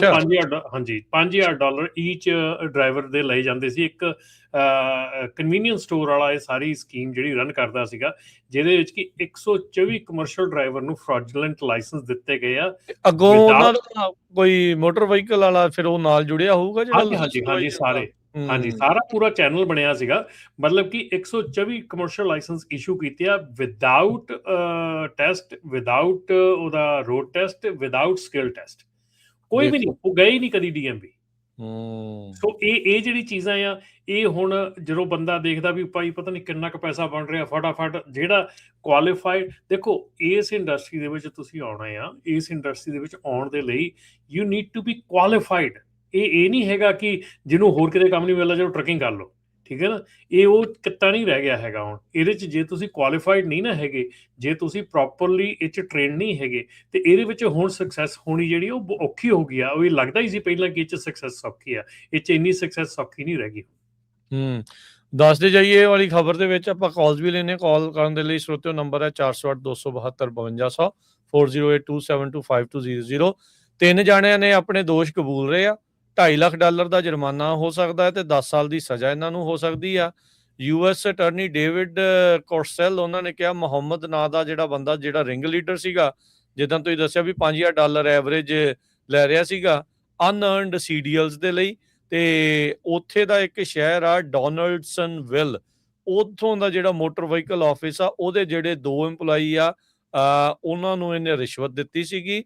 ਇੱਕ ਜੋਨਾਥਨ ਪਾਰਸਨਸ ਨਾਂ ਦਾ ਬੰਦਾ ਆ, ਉਹਨੇ ਗਿਲਟੀ ਜਿਹੜਾ ਉਹ ਪਲੀ ਕੀਤਾ ਆ, ਮੰਨ ਲਏ ਆਪਣੇ ਦੋਸ਼। ਕਹਿੰਦਾ ਵੀ ਫੈਡਰਲ ਡਾਟਾਬੇਸ ਦੇ ਵਿੱਚ ਮੈਂ ਗਲਤ ਰਿਪੋਰਟਾਂ ਜਿਹੜੀਆਂ ਆ ਇਹਨਾਂ ਐਪਲੀਕੈਂਟ ਦੀਆਂ ਪਾ ਦੀਆਂ ਵੀ ਮਿੱਤਰ ਸੈੱਟ ਨੇ ਤੇ ਦੇ ਦਿਓ ਇਹਨਾਂ ਨੂੰ ਲਾਇਸੈਂਸ।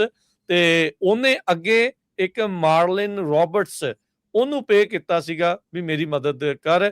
ਇਹ ਬੀਬੀ ਵੀ ਜਿਹੜੀ ਉਹਨੇ ਗਿਲਟੀ ਜਿਹੜਾ ਉਹ ਪਲੀ ਕੀਤੀ ਆ। ਸੋ 3 ਜਾਣਿਆਂ ਨੇ ਵਾਹਣੇ ਪਾਇਆ ਹੋਇਆ ਸੀਗਾ ਤੇ ਹੁਣ ਫੈਡਰਲ ਫੰਡਿੰਗ ਦਾ ਰੌਲਾ ਪੈ ਗਿਆ ਇਹਨਾਂ ਦਾ। ਇਹ ਵੀ ਨਾਲ ਚਰਚਾ ਚੱਲ ਪਈ ਆ ਵੀ ਕਿਉਂਕਿ CDLs ਦੀ ਬ੍ਰਾਈਬਰੀ ਸਕੀਮ ਸਾਹਮਣੇ ਆਈ ਆ ਤੇ ਲੂਜ਼ੀਆਨਾ ਦੇ CDL ਡਰਾਈਵਰਸ ਆ, ਇਹਨਾਂ ਨੂੰ ਹੁਣ ਨਵੇਂ ਫੈਡਰਲ ਰੂਲਸ ਆ ਉਹਨਾਂ ਦਾ ਸਾਹਮਣਾ ਜਿਹੜਾ ਆ ਉਹ ਕਰਨਾ ਜਿਹੜਾ ਉਹ ਪੈ ਰਿਹਾ ਆ। ਸੋ ਇਹ ਜਿਹੜੀ ਢਕੀ ਹੋਈ ਦਾਲ ਆ ਪਤਾ ਨਹੀਂ ਕਿੱਥੇ ਕਿੱਥੇ ਰਿੱਝ ਰਹੀ ਹੈਗੀ ਆ ਤੇ ਹੌਲੀ ਹੌਲੀ ਢੱਕਣ ਚੱਕ ਹੋ ਰਹੇ ਆ ਸਾਰੇ ਜਗ੍ਹਾ। ਸੋ ਇਸੇ ਕਰਕੇ ਰਾਜਕਰਨ ਜਦੋਂ ਆਪਾਂ ਗੱਲ ਕੀਤੀ ਸੀ ਕਿ ਇੰਡਸਟਰੀ ਚੇਂਜ ਹੋ ਰਹੀ ਆ, ਬਹੁਤ ਸਪੀਡ ਦੇ ਨਾਲ ਚੇਂਜ ਹੋ ਰਹੀ ਆ। ਅੱਜ ਤੱਕ ਮੇਰੇ ਖਿਆਲ ਟਰੱਕਿੰਗ ਦੀ ਹਿਸਟਰੀ ਦੇ ਵਿੱਚ ਆਪਾਂ ਇੰਨੇ ਜ਼ਿਆਦਾ ਫਰਾਡ, ਇੰਨੇ ਜ਼ਿਆਦਾ ਲਾਇਸੈਂਸ ਗਲਤ ਇਸ਼ੂ ਹੋਏ, ਇੰਨੇ ਜ਼ਿਆਦਾ ਚੀਜ਼ਾਂ, ਬ੍ਰੋਕਨ ਲਾਇਬਿਲਿਟੀ, ਤੁਸੀਂ ਇਹ ਦੇਖੋ ਕਿੱਡੇ ਕਿੱਡੇ ਵੱਡੇ ਨਿਊਕਲੀਅਰ ਵਰਡਿਕਟਸ ਆ ਗਏ ਆ $600 ਮਿਲੀਅਨ ਦੇ, ਠੀਕ ਹੈ ਨਾ। ਕਿੱਡੇ ਕਿੱਡੇ ਵੱਡੇ ਵਰਡਿਕਟਸ ਆ ਰਹੇ ਹੈਗੇ ਆ। ਇਹ ਚੀਜ਼ਾਂ ਅੱਜ ਤੱਕ ਆਪਾਂ ਕਦੀ ਦੇਖੀਆਂ ਨਹੀਂ ਸੀ ਟਰੱਕਿੰਗ ਇੰਡਸਟਰੀ। ਸੋ ਇਸ ਕਰਕੇ ਮੈਂ ਕਹਿ ਰਿਹਾ ਕਿ ਜਿਹੜਾ ਟਰੱਕਿੰਗ ਇੰਡਸਟਰੀ ਹੈ ਨਾ, ਇਹ ਟੋਟਲੀ ਚੇਂਜ ਹੋ ਰਹੀ ਆ। ਔਰ ਖਾਸ ਕਰਕੇ ਜਿਹੜੀ ਬ੍ਰੋਕਰ ਦੀ ਲਾਇਬਿਲਿਟੀ ਆ ਨਾ, ਉਹਦੇ ਨਾਲ ਟਰੱਕਿੰਗ ਇੰਡਸਟਰੀ ਦੇ ਉੱਤੇ ਬਹੁਤ ਵੱਡਾ ਅਸਰ ਪੈਣ ਵਾਲਾ ਆ। ਆਉਣ ਵਾਲੇ ਸਮੇਂ ਦੇ ਵਿੱਚ ਟਰੱਕਿੰਗ ਇੰਡਸਟਰੀ ਦੇ ਵਿੱਚ ਬਹੁਤ ਸਕਰੂਟਨੀ ਜਿਹੜੀ ਆ ਹੋ ਜਾਣੀ ਆ। ਛੋਟੀ ਜੀ ਤੁਹਾਡੀ ਜਿਹੜੀ ਗਲਤੀ ਆ ਨਾ, ਅੱਗੇ ਜਿਹੜੀ ਕਈ ਗਲਤੀਆਂ ਤੇ ਅੱਗੇ ਸਾਰੀ ਉਮਰ ਨਹੀਂ ਸੀ ਪਤਾ ਲੱਗਦੀਆਂ। ਹੁਣ ਕਈ ਤਾਂ ਕੈਰੀਅਰ ਨਾਲ ਤੁਸੀਂ ਸੁਣਿਆ ਹੋਣਾ, ਕਈ ਲੋਕਾਂ ਨੂੰ ਉਹ ਕਹਿੰਦੇ ਅਸੀਂ ਕਦੀ ਸਕੇਲ ਤੇ ਨਹੀਂ ਗਏ, ਸਾਡੀ ਕਦੀ ਇਨਸਪੈਕਸ਼ਨ ਹੀ ਨਹੀਂ ਹੋਈ, ਠੀਕ ਹੈ ਨਾ। ਸੋ ਇਸ ਵੇਲੇ ਜੇ ਤੁਹਾਡੇ ਤੁਸੀਂ ਸਕੇਲ ਤੇ ਨਹੀਂ ਗਏ, ਤੁਹਾਡੀ ਇਨਸਪੈਕਸ਼ਨ ਨਹੀਂ ਹੋਈ, ਤੇ ਤੁਹਾਨੂੰ ਕੈਰੀਅਰ ਹੀ ਨਹੀਂ ਮੰਨਿਆ ਜਾ ਰਿਹਾ, ਤੁਹਾਨੂੰ ਇਹ ਮੰਨਿਆ ਜਾ ਰਿਹਾ ਤੁਸੀਂ ਹੈ ਹੀ ਨਹੀਂ, ਤੁਸੀਂ ਮਤਲਬ ਲਿਟਰਲੀ ਇਸ ਟਰੱਕਿੰਗ ਇੰਡਸਟਰੀ ਦੇ ਵਿੱਚ ਹੈ ਨਹੀਂ ਗੇ। ਸੋ ਇਸ ਕਰਕੇ ਬਹੁਤ ਜਿਹੜੀਆਂ ਚੀਜ਼ਾਂ ਹੈਗੀਆਂ ਉਹ ਬਦਲ ਰਹੀਆਂ। ਔਰ ਮੇਰੇ ਖਿਆਲ ਆਪਾਂ ਨੂੰ ਉਹਦੇ ਉੱਤੇ ਫੇਸਬੁੱਕ ਦੇ ਉੱਤੇ ਸੌਰੀ ਆਪਣੇ YouTube ਦੇ ਉੱਤੇ ਮੈਸੇजेस ਵੀ ਆ ਰਹੇ ਹੈਗੇ ਕਿ ਲੋਡ ਹੈ ਨਹੀਂ, ਲੋਡ ਹੈ ਨਹੀਂ। ਭਾਈ ਲੋਡ ਜਿਹੜੇ ਸਪੌਟ ਰੇਟ ਹੁੰਦਾ ਨਾ, ਸਪੌਟ ਰੇਟ ਇੱਦਾਂ ਹੀ ਹੁੰਦਾ 9 ਦਿਨ ਕੀ ਰਾਤ ਕੀ ਕਹਿੰਦੇ ਨੇ, ਚਾਂਦ ਨਹੀਂ ਇੱਕ ਹਨੇਰੀ ਰਾਤ, ਇਹ ਇੱਕ ਅੱਧੀ ਹਨੇਰੀ ਰਾਤ ਆ ਹੀ ਜਾਂਦੀ ਹੈ। ਜੇ ਮਤਲਬ ਕਿ ਸਾਰੇ ਐਵਰੀ ਡੇ ਨਹੀਂ ਚੰਦ ਚੜਿਆ ਰਹਿੰਦਾ, ਚੰਦ ਜਿਹੜਾ ਡੁੱਬਦਾ ਵੀ ਹੈ, ਸੂਰਜ ਵੀ ਡੁੱਬਦਾ ਹੈ, ਉਹ ਫੇਰ ਚੜ੍ਹਦਾ ਹੈ। ਸੋ ਇਟਸ ਓਕੇ, ਜਿਹੜੀ ਸਪੌਟ ਮਾਰਕੀਟ ਹੈ ਇੱਦਾਂ ਹੀ ਚੱਲਦੀ ਹੈ ਜੀ। ਤੇ ਆਪਣੇ ਨਾਲ ਕਾਲਰਸ ਵੀ ਜਿਹੜੇ ਉਹ ਜੁੜੇ ਹੋਏ ਆ 408 272 5200 ਦੇ ਉੱਤੇ ਤੁਸੀਂ ਕਾਲ ਕਰ ਸਕਦੇ ਹੋ। 4082725200 ਜੁੜੇ ਹੋਏ ਨੇ ਆਪਣੇ ਨਾਲ ਇਸ ਟਾਈਮ ਓਂਕਾਰ ਸਿੰਘ ਜੀ। ਹਾਂਜੀ, ਸਤਿ ਸ਼੍ਰੀ ਅਕਾਲ ਜੀ। ਸਤਿ ਸ਼੍ਰੀ ਅਕਾਲ ਜੀ ਤਿੰਨਾਂ ਵੀਰਾਂ ਨੂੰ ਜੀ। ਸਤਿ ਸ਼੍ਰੀ ਅਕਾਲ। ਪੰਜਾਬੀ ਰੇਡੀਓ ਦੇ ਸਰੋਤਿਆਂ ਨੂੰ ਸਤਿ ਸ਼੍ਰੀ ਅਕਾਲ ਜੀ। ਤੇ ਰਮਨ ਭਾਜੀ ਨੇ ਜਿਹੜੀਆਂ ਗੱਲਾਂ ਦੱਸੀਆਂ ਬਹੁਤ 100% ਸਹੀ ਦੱਸੀਆਂ। ਰੋਡ ਦੇ ਉੱਤੇ ਬਹੁਤ ਜ਼ਿਆਦਾ ਅੱਗੇ ਨਾਲੋਂ ਸਟ੍ਰਿਕਟ ਹੋ ਗਿਆ ਕੰਮ। ਤੇ ਜਿਹੜਾ ਮੈਂ ਆਪਣੇ ਭਰਾਵਾਂ ਨੂੰ ਬੇਨਤੀ ਕਰਨੀ ਚਾਹੁੰਦਾ ਵੀ ਥੋੜਾ ਨਾ ਵੀ ਅੱਗੇ ਵਾਲਾ ਕੰਮ ਨਾ ਹੋਵੇ। ਜਿੱਦਾਂ ਕਰੋਨਾ 'ਚ ਆਪਾਂ ਅੱਡੀਆਂ ਚੱਕ ਫਾਹੇ ਲਏ ਸੀਗੇ ਤਾਂ ਰੇਟ ਤਾਂ ਇੱਕਦਮ ਚੜੇ ਰੇਟ ਹੋਈ ਸੀ ਆਪਾਂ, ਲੇਕਿਨ ਹੁਣ ਇਸ ਵੇਲੇ ਮਾਰਕੀਟ ਫਿਰ ਡਾਊਨ ਹੋਈ ਆ 2 ਵੀਕਾਂ ਦੀ। ਤੇ ਈਵਨ ਕਿ ਫਰੇਨੋ ਤੋਂ ਡਰਾਈਵੈਨ ਦੇ ਲੋਡ ਕਾਫੀ ਦੇਰ ਤੋਂ ਹੀ ਜਿੱਦਾਂ ਸਲੋ ਚੱਲ ਰਹੇ ਆ। ਕਈ ਵਾਰੀ ਲਾਸ ਐਂਜਲਸ ਜਾ ਕੇ ਚੱਕਣੇ ਪੈਂਦੇ ਡਰਾਈਵੈਨ ਦੇ ਲੋਡ, ਬਹੁਤ ਘੱਟ ਆ। ਤੇ ਇੱਕ ਮੈਂ ਬੇਨਤੀ ਕਰਦਾ, ਜਿਹੜੇ ਭਾਈ ਸਾਹਿਬ ਪਹਿਲਾਂ ਗੱਲ ਕਰਕੇ ਗਏ ਆ, ਉਹ ਆਪਣੇ ਉਹ ਟਰੱਕਿੰਗ ਸੇਲਸਮੈਨ ਲੱਗਦੇ ਆ, ਉਹਨਾਂ ਨੂੰ ਬੇਨਤੀ ਵੀ ਆਪਣੇ ਟਰੱਕ ਟਰੁੱਕ ਵੇਚ ਲਿਆ ਕਰਨ। $3 91 ਸੈਂਟ, $4 50 ਸੈਂਟ ਇੱਥੇ ਕਿਤੇ ਬੋਰਡ ਤੇ ਲਿਖੇ ਹੋਏ ਨੇ ਰੇਟ, ਜਿਹੜੇ ਚੱਕ ਕੇ ਲਾ ਲੈਣੇ ਆ ਟੈਕਸ ਹੀ ਆ। ਮੈਨੂੰ ਲੈ ਦੇਣ $3 91 ਸੈਂਟ। 2-3 ਵੀਕਾਂ ਹੋ ਗਿਆ ਟੈਕਸ ਮੰਦਾ ਚੱਲ ਰਿਹਾ ਬਹੁਤ ਜ਼ਿਆਦਾ। ਐਵੇਂ ਨਾ ਗੁੰਮਰਾਹ ਨਾ ਕਰਨ ਲੋਕਾਂ ਨੂੰ, ਹੈ ਨਾ। ਜਿਨ੍ਹਾਂ ਵਿੱਚ ਆਪਣਾ ਮੈਂ ਕਹਿੰਦਾ ਆਪਣਾ ਦੇਖ ਕੇ ਟਰੱਕਿੰਗ ਦੇ ਵਿੱਚ ਆਉਣ। ਇਸ ਵੇਲੇ ਬਹੁਤ ਜ਼ਿਆਦਾ ਸਖਤਾਈ ਵੀ ਆ ਤੇ ਰੇਟ ਵੀ ਅਪ ਡਾਊਨ ਹੋ ਰਹੇ, ਔਰ ਤੇਲ ਵੀ ਬੜਾ ਮਹਿੰਗਾ ਆ। ਸੋ ਇਹੀ ਮੈਂ ਬੇਨਤੀ ਕਰਨਾ ਚਾਹੁੰਦਾ ਭਾਈ ਸਾਹਿਬ ਨੂੰ ਵੀ ਤੁਸੀਂ ਆਪਣੇ ਟਰੱਕ ਵੇਚੀ ਜਾਓ। ਐਵੇਂ $4 $4.5 ਇੱਥੇ ਕਿਤੇ ਬੋਰਡ ਤੇ ਲਿਖੇ ਹੋਏ ਨੇ ਰੇਟ ਵੀ, ਜਿਹੜੇ ਤੁਸੀਂ ਚੱਕ ਕੇ ਲਾ ਲੈਣੇ ਆ, ਹੈ ਨਾ। ਤੇ ਲੋਡਾਂ ਦਾ ਅਪ ਡਾਊਨ ਹੁੰਦਾ ਰਹਿੰਦਾ। ਇੰਨੇ ਵੀ ਰੇਟ ਹੈ ਨਹੀਂ ਕਿ ਵੀ $4 ਤੁਹਾਨੂੰ ਟੈਕਸ ਤੋਂ ਬੈਕ ਮਿਲੀ ਜਾਂਦੇ ਜਾਂ ਲੂਜੀਆਨਾ ਤੋਂ ਬੈਕ ਮਿਲੀ ਜਾਂਦੇ ਆ। ਸੋ ਇਹ ਉਹਨਾਂ ਨੂੰ ਗਰਾਊਂਡ ਲੈਵਲ ਹੋ ਰਿਹਾ। ਤੇ ਜਿਹੜਾ ਬੈਠ ਕੇ ਜਿਹੜਾ ਆਫਿਸ ਦੇ ਵਿੱਚ ਜਾ ਕੇ ਸਪੀਚ ਕਰਨੀ, ਉਹ ਗੱਲ ਹੋ ਰਹਿ ਗਈ ਆ ਜੀ। ਥੈਂਕ ਯੂ ਜੀ, ਇੰਨੀ ਗੱਲ ਕਹਿਣੀ ਚਾਹੁੰਦਾ ਜੀ। ਜੀ ਜਿਹੜਾ ਇੱਕ ਕਮੈਂਟ ਜਿਹੜਾ ਆਇਆ, ਜਿਹੜਾ ਉਹ ਕਹਿ ਰਹੇ ਆ ਵੀ ਡਰਾਈਵਰ ਸ਼ਾਰਟੇਜ ਨਹੀਂ, ਡਿਸਪੈਚ ਕੰਪਨੀਆਂ ਨੇ ਇਨਵੈਂਟੋਰੀ ਜ਼ਿਆਦਾ ਲਾਈ ਹੁੰਦੀ ਆ, ਬਾਅਦ ਚ ਰੇਟ ਰਿਡਕਸ਼ਨ ਹੋ ਜਾਂਦੀ ਆ, ਲੋਡ ਸ਼ਾਰਟੇਜ ਹੋਣੀ ਆ। ਸੋ ਇਹ ਕੀ ਇੱਦਾਂ ਦੇ ਪੈਟਰਨ ਪਹਿਲਾਂ ਵੀ ਦੇਖੇ ਗਏ? ਨਹੀਂ ਜੀ, ਇਹ ਇੱਕ ਚੀਜ਼ ਜਿਹੜੀ ਹੈ ਨਾ, ਜਿਹੜੀ ਟਰੱਕਿੰਗ ਇੰਡਸਟਰੀ ਦੇ ਵਿੱਚ ਬਹੁਤ ਜ਼ਿਆਦਾ ਆ। ਦੇਖੋ, ਜਦੋਂ ਅਸੀਂ ਤੁਹਾਨੂੰ ਚੇਤੇ ਹੋਣਾ, ਪਹਿਲਾਂ ਜਦੋਂ ਆਪਾਂ ਗੱਲ ਕਰਦੇ ਹੁੰਦੇ ਸੀ ਤਾਂ ਮੈਂ ਹਮੇਸ਼ਾ ਕਹਿੰਦਾ ਹੁੰਦਾ ਸੀਗਾ ਕਿ ਜੇ ਤੁਸੀਂ ਟਰੱਕ ਦਾ ਰੇਟ ਵਧੀਆ ਲੈਣਾ ਹੈਗਾ ਤਾਂ ਕਦੀ ਵੀ ਆਪਣਾ ਟਰੱਕ ਪੋਸਟ ਨਾ ਕਰੋ। ਠੀਕ ਹੈ ਨਾ, ਤੁਸੀਂ ਕਦੀ ਵੀ ਆਪਣਾ ਟਰੱਕ ਪੋਸਟ ਨਾ ਕਰੋ ਕਿ ਮੈਂ ਇੱਥੋਂ ਇੱਥੇ ਜਾਣਾ ਹੈਗਾ, ਕਿਉਂਕਿ ਜਦੋਂ ਤੁਸੀਂ ਕਿਤੇ ਵੀ ਆਪਣਾ ਟਰੱਕ ਪੋਸਟ ਕਰਦੇ ਹੈਗੇ ਤਾਂ ਆਲਵੇਜ਼ ਤੁਹਾਡਾ ਜਿਹੜਾ ਰੇਟ ਹੈਗਾ ਉਹ ਬ੍ਰੋਕਰ ਉਸ ਹਿਸਾਬ ਦੇ ਨਾਲ ਦਿੰਦਾ, ਕਿਉਂਕਿ ਉਹਨੂੰ ਪਤਾ ਹੁੰਦਾ ਤੁਸੀਂ ਕੀ ਕਰਨਾ ਹੈ। ਠੀਕ ਹੈ ਨਾ, ਤੁਸੀਂ ਪਹਿਲਾਂ ਆਪਣਾ ਪ੍ਰੀ ਦੱਸ ਦਿੰਦੇ ਆ ਕਿ ਤੁਸੀਂ ਕੀ ਕਰਨਾ ਹੈ। ਸੋ ਇਹ ਜਿਹੜੀ ਫੇਕ ਕਪੈਸਿਟੀ ਹੈ ਨਾ, ਇਹ ਥੋੜ੍ਹੀ ਬਹੁਤ 5-7 10% 5% ਇਹ ਚੱਲਦੀ ਹੀ ਰਹਿੰਦੀ ਆ ਔਨਲਾਈਨ, ਕਿ ਕਿਤੇ ਲੋਡ ਵੱਧ। ਹੁਣ ਜਿਹੜੀ ਇੱਕ ਕੰਪਨੀ ਹੈਗੀ ਆ, ਬੜੀ ਮਸ਼ਹੂਰ ਕੰਪਨੀ ਆ, ਸਾਰਿਆਂ ਨੂੰ ਪਤਾ ਹੈ, ਸਾਰੇ ਉਹਦੇ ਲੋਡ ਬਹੁਤ ਕਰਦੇ ਹੈਗੇ ਤੇ ਉਹ ਮਤਲਬ ਪੈਸੇ ਪੂਸੇ ਵੀ ਚੰਗੇ ਮਾਰਦੀ ਹੈਗੀ ਆ। ਸੋ ਉਹ ਜਿਹੜੀ ਕੰਪਨੀ ਹੈਗੀ ਆ, ਉਹ ਹਮੇਸ਼ਾ ਇੱਕ ਲੋਡ ਉਹਨਾਂ ਦੇ ਕੋਲ ਹੁੰਦਾ ਹੈ ਤੇ ਉਹ 5 ਜਗ੍ਹਾ ਤੋਂ ਉਹਨਾਂ ਨੇ 10 ਜਗ੍ਹਾ ਤੋਂ ਪੋਸਟ ਕੀਤਾ ਹੁੰਦਾ ਲਾਗੇ ਵਾਲੇ ਸ਼ਹਿਰਾਂ ਚੋਂ। ਠੀਕ ਹੈ ਨਾ, ਜਦੋਂ ਵੀ ਉਹਨਾਂ ਨੂੰ ਕਾਲ ਕਰੋ ਫਰੰਟ ਲੋਡ ਨੇ। ਹਾਂਜੀ, ਸੋ ਇਸ ਕਰਕੇ ਲੋਡ ਵੀ ਇੱਦਾਂ ਦਾ ਹੀ ਆ ਤੇ ਦੂਜੇ ਪਾਸੇ ਜਿਹੜਾ ਆ ਕੰਮ ਆ ਉਹ ਵੀ ਇੱਦਾਂ ਦਾ ਆ। ਡਰਾਈਵਰਸ ਵੀ ਜਿਹੜੇ ਆ, ਇਸ ਵੇਲੇ ਡਰਾਈਵਰਸ ਨੂੰ ਵੀ ਇਹੋ ਹੀ ਬੇਨਤੀ ਹੈ ਕਿ ਭਾਈ ਜਿੱਥੇ ਕੰਮ ਕਰਦੇ ਆ ਟਿਕ ਕੇ ਕਰੋ, ਧਿਆਨ ਨਾ ਕਰੋ। ਠੀਕ ਹੈ ਨਾ, ਸੋ ਇਹ ਗੱਲ ਨਹੀਂ ਹੈਗੀ। ਬਾਕੀ ਜਿਹੜਾ ਇੱਕ ਹੋਰ ਮੈਸੇਜ ਆਇਆ ਹੈਗਾ ਕਿ ਡਰੱਗ ਟੈਸਟਿੰਗ ਕੰਪਨੀਜ਼ ਜਿਹੜੀਆਂ ਉਹ ਕ੍ਰੈਕ ਡਾਊਨ ਹੋਣੀਆਂ ਚਾਹੀਦੀਆਂ। ਮੈਂ ਬਿਲਕੁਲ 100% ਮੈਂ ਖੁਦ ਡਰੱਗ ਟੈਸਟਿੰਗ ਦਾ ਕੰਮ ਕਰਦਾ ਹੈਗਾ, ਪਰ ਮੈਂ ਇਹ ਗੱਲ ਕਹਿੰਦਾ ਕਿ ਡਰੱਗ ਟੈਸਟਿੰਗ ਕੰਪਨੀਆਂ ਦੇ ਵਿੱਚ ਜਿੰਨੀ ਵੀ ਧਾਂਦਲੀ ਹੋ ਰਹੀ ਆ, ਜਿੰਨਾ ਗਲਤ ਕੰਮ ਹੋ ਰਿਹਾ ਆ, ਮਤਲਬ ਮੈਨੂੰ ਜਿੰਨੀਆਂ ਚੀਜ਼ਾਂ ਅੱਜ ਤੱਕ ਪਤਾ ਲੱਗਦੀਆਂ, ਮੈਨੂੰ ਕਈ ਵਾਰੀ ਸਾਡਾ ਦਿਮਾਗ ਹਿੱਲ ਜਾਂਦਾ ਕਿ ਲੋਕੀ ਇੱਥੋਂ ਤੱਕ ਕਰ ਰਹੇ ਹੈਗੇ। ਰਾਜਕਿਰਨ, ਮਤਲਬ ਹੈਰਾਨੀ ਹੋ ਰਹੀ ਆ ਕਿ ਇਸ ਵੇਲੇ ਸਾਨੂੰ ਜਿਹੜੇ ਇਹ ਚੀਜ਼ਾਂ ਦਾ ਪਤਾ ਲੱਗ ਰਿਹਾ ਹੈਗਾ ਕਿ ਇਹ ਵੀ ਚੀਜ਼ਾਂ ਹੋ ਸਕਦੀਆਂ, ਕਦੀ ਜ਼ਿੰਦਗੀ ਦੇ ਵਿੱਚ ਸੋਚਿਆ ਨਹੀਂ ਸੀ ਵੀ ਇੱਦਾਂ ਦੀਆਂ ਚੀਜ਼ਾਂ ਵੀ ਸੁਣਨ ਨੂੰ ਮਿਲਣਗੀਆਂ। ਜੀ ਜੀ ਬਿਲਕੁਲ। ਸੋ ਲੋਕ ਟੇਢਾ ਮੇਢਾ ਕਾਫੀ ਜਿਹੜਾ ਉਹ ਕੰਮ ਕਰ ਲੈਂਦੇ ਆ ਇਸ ਚੀਜ਼ ਦੇ ਵਿੱਚ ਕਰਨ ਆ। ਲੂਜ਼ੀਅਨ ਵਾਲਾ ਸਿੱਧਾ ਉਦਾਹਰਨ ਆ, ਬਿਲਕੁਲ। ਬਗੈਰ ਸਾਰਾ ਕੁਝ ਕੀਤੇ ਸਾਰਾ ਕੁਝ ਹੋ ਜਾਂਦਾ। ਹਾਂ ਮੈਨੂੰ ਯਾਦ ਆ ਇੱਕ ਵਾਰੀ ਹਰਜੋਤ ਸਿੰਘ ਜੀ ਤੁਸੀਂ ਉਹ ਖਬਰ ਕੀਤੀ ਸੀ ਵੀ UPS ਕੇ ਫੈਡੈਕਸ ਦੇ ਵਿੱਚ ਲਿਫਾਫੇ ਪਾ ਕੇ ਘੱਲਦੇ ਹੁੰਦੇ ਸੀਗੇ। ਰੀਸੈਂਟਲੀ ਇੱਕ ਬੜੀ ਵੱਡੀ ਟਰੱਕ ਸਕੂਲ ਸੀਗਾ ਅਪ ਨਾਰਥ ਵਾਸ਼ਿੰਗਟਨ ਸੀਗਾ, ਸਟੇਟ 'ਚ ਜਾਂ ਵਾਸ਼ਿੰਗਟਨ ਸਟੇਟ ਕੇ ਓਰੇਗਨ ਦੇ ਵਿੱਚ ਸੀਗਾ। ਉਹ ਵਾਸ਼ਿੰਗਟਨ। ਪਰ ਡਰਾਈਵਰ ਦੇ ਹਿਸਾਬ ਦੇ ਨਾਲ ਉਹਨੇ ਦਾ UPS ਦੇ ਵਿੱਚ ਕੈਸ਼ ਪਾ ਕੇ ਪਤਾ ਨਹੀਂ ਚੈੱਕ ਪਾ ਕੇ ਉਹਨੂੰ ਘੱਲਦੇ ਸੀਗੇ। ਇਸ ਤਰੀਕੇ ਦੇ ਨਾਲ ਬਾਅਦ ਚੋਂ ਫੜ ਹੋਏ ਸੀ। ਕੰਮ ਬਹੁਤ ਤਰ੍ਹਾਂ ਤੋਂ ਤਰ੍ਹਾਂ ਦੇ ਜਿਹੜੇ ਉਹ ਚੱਲਦੇ ਨੇ। ਸੋ ਬਟ ਇਹ ਆ ਵੀ ਬਚ ਕੇ ਜਿਹੜਾ ਉਹ ਚੱਲੋ, ਸਹੀ ਚੱਲੋ, ਕੰਪਲਾਇੰਸ ਦੇ ਨਾਲ ਚੱਲੋ ਤਾਂ ਚੰਗੇ ਜਿਹੜੇ ਉਹ ਰਹੋਗੇ।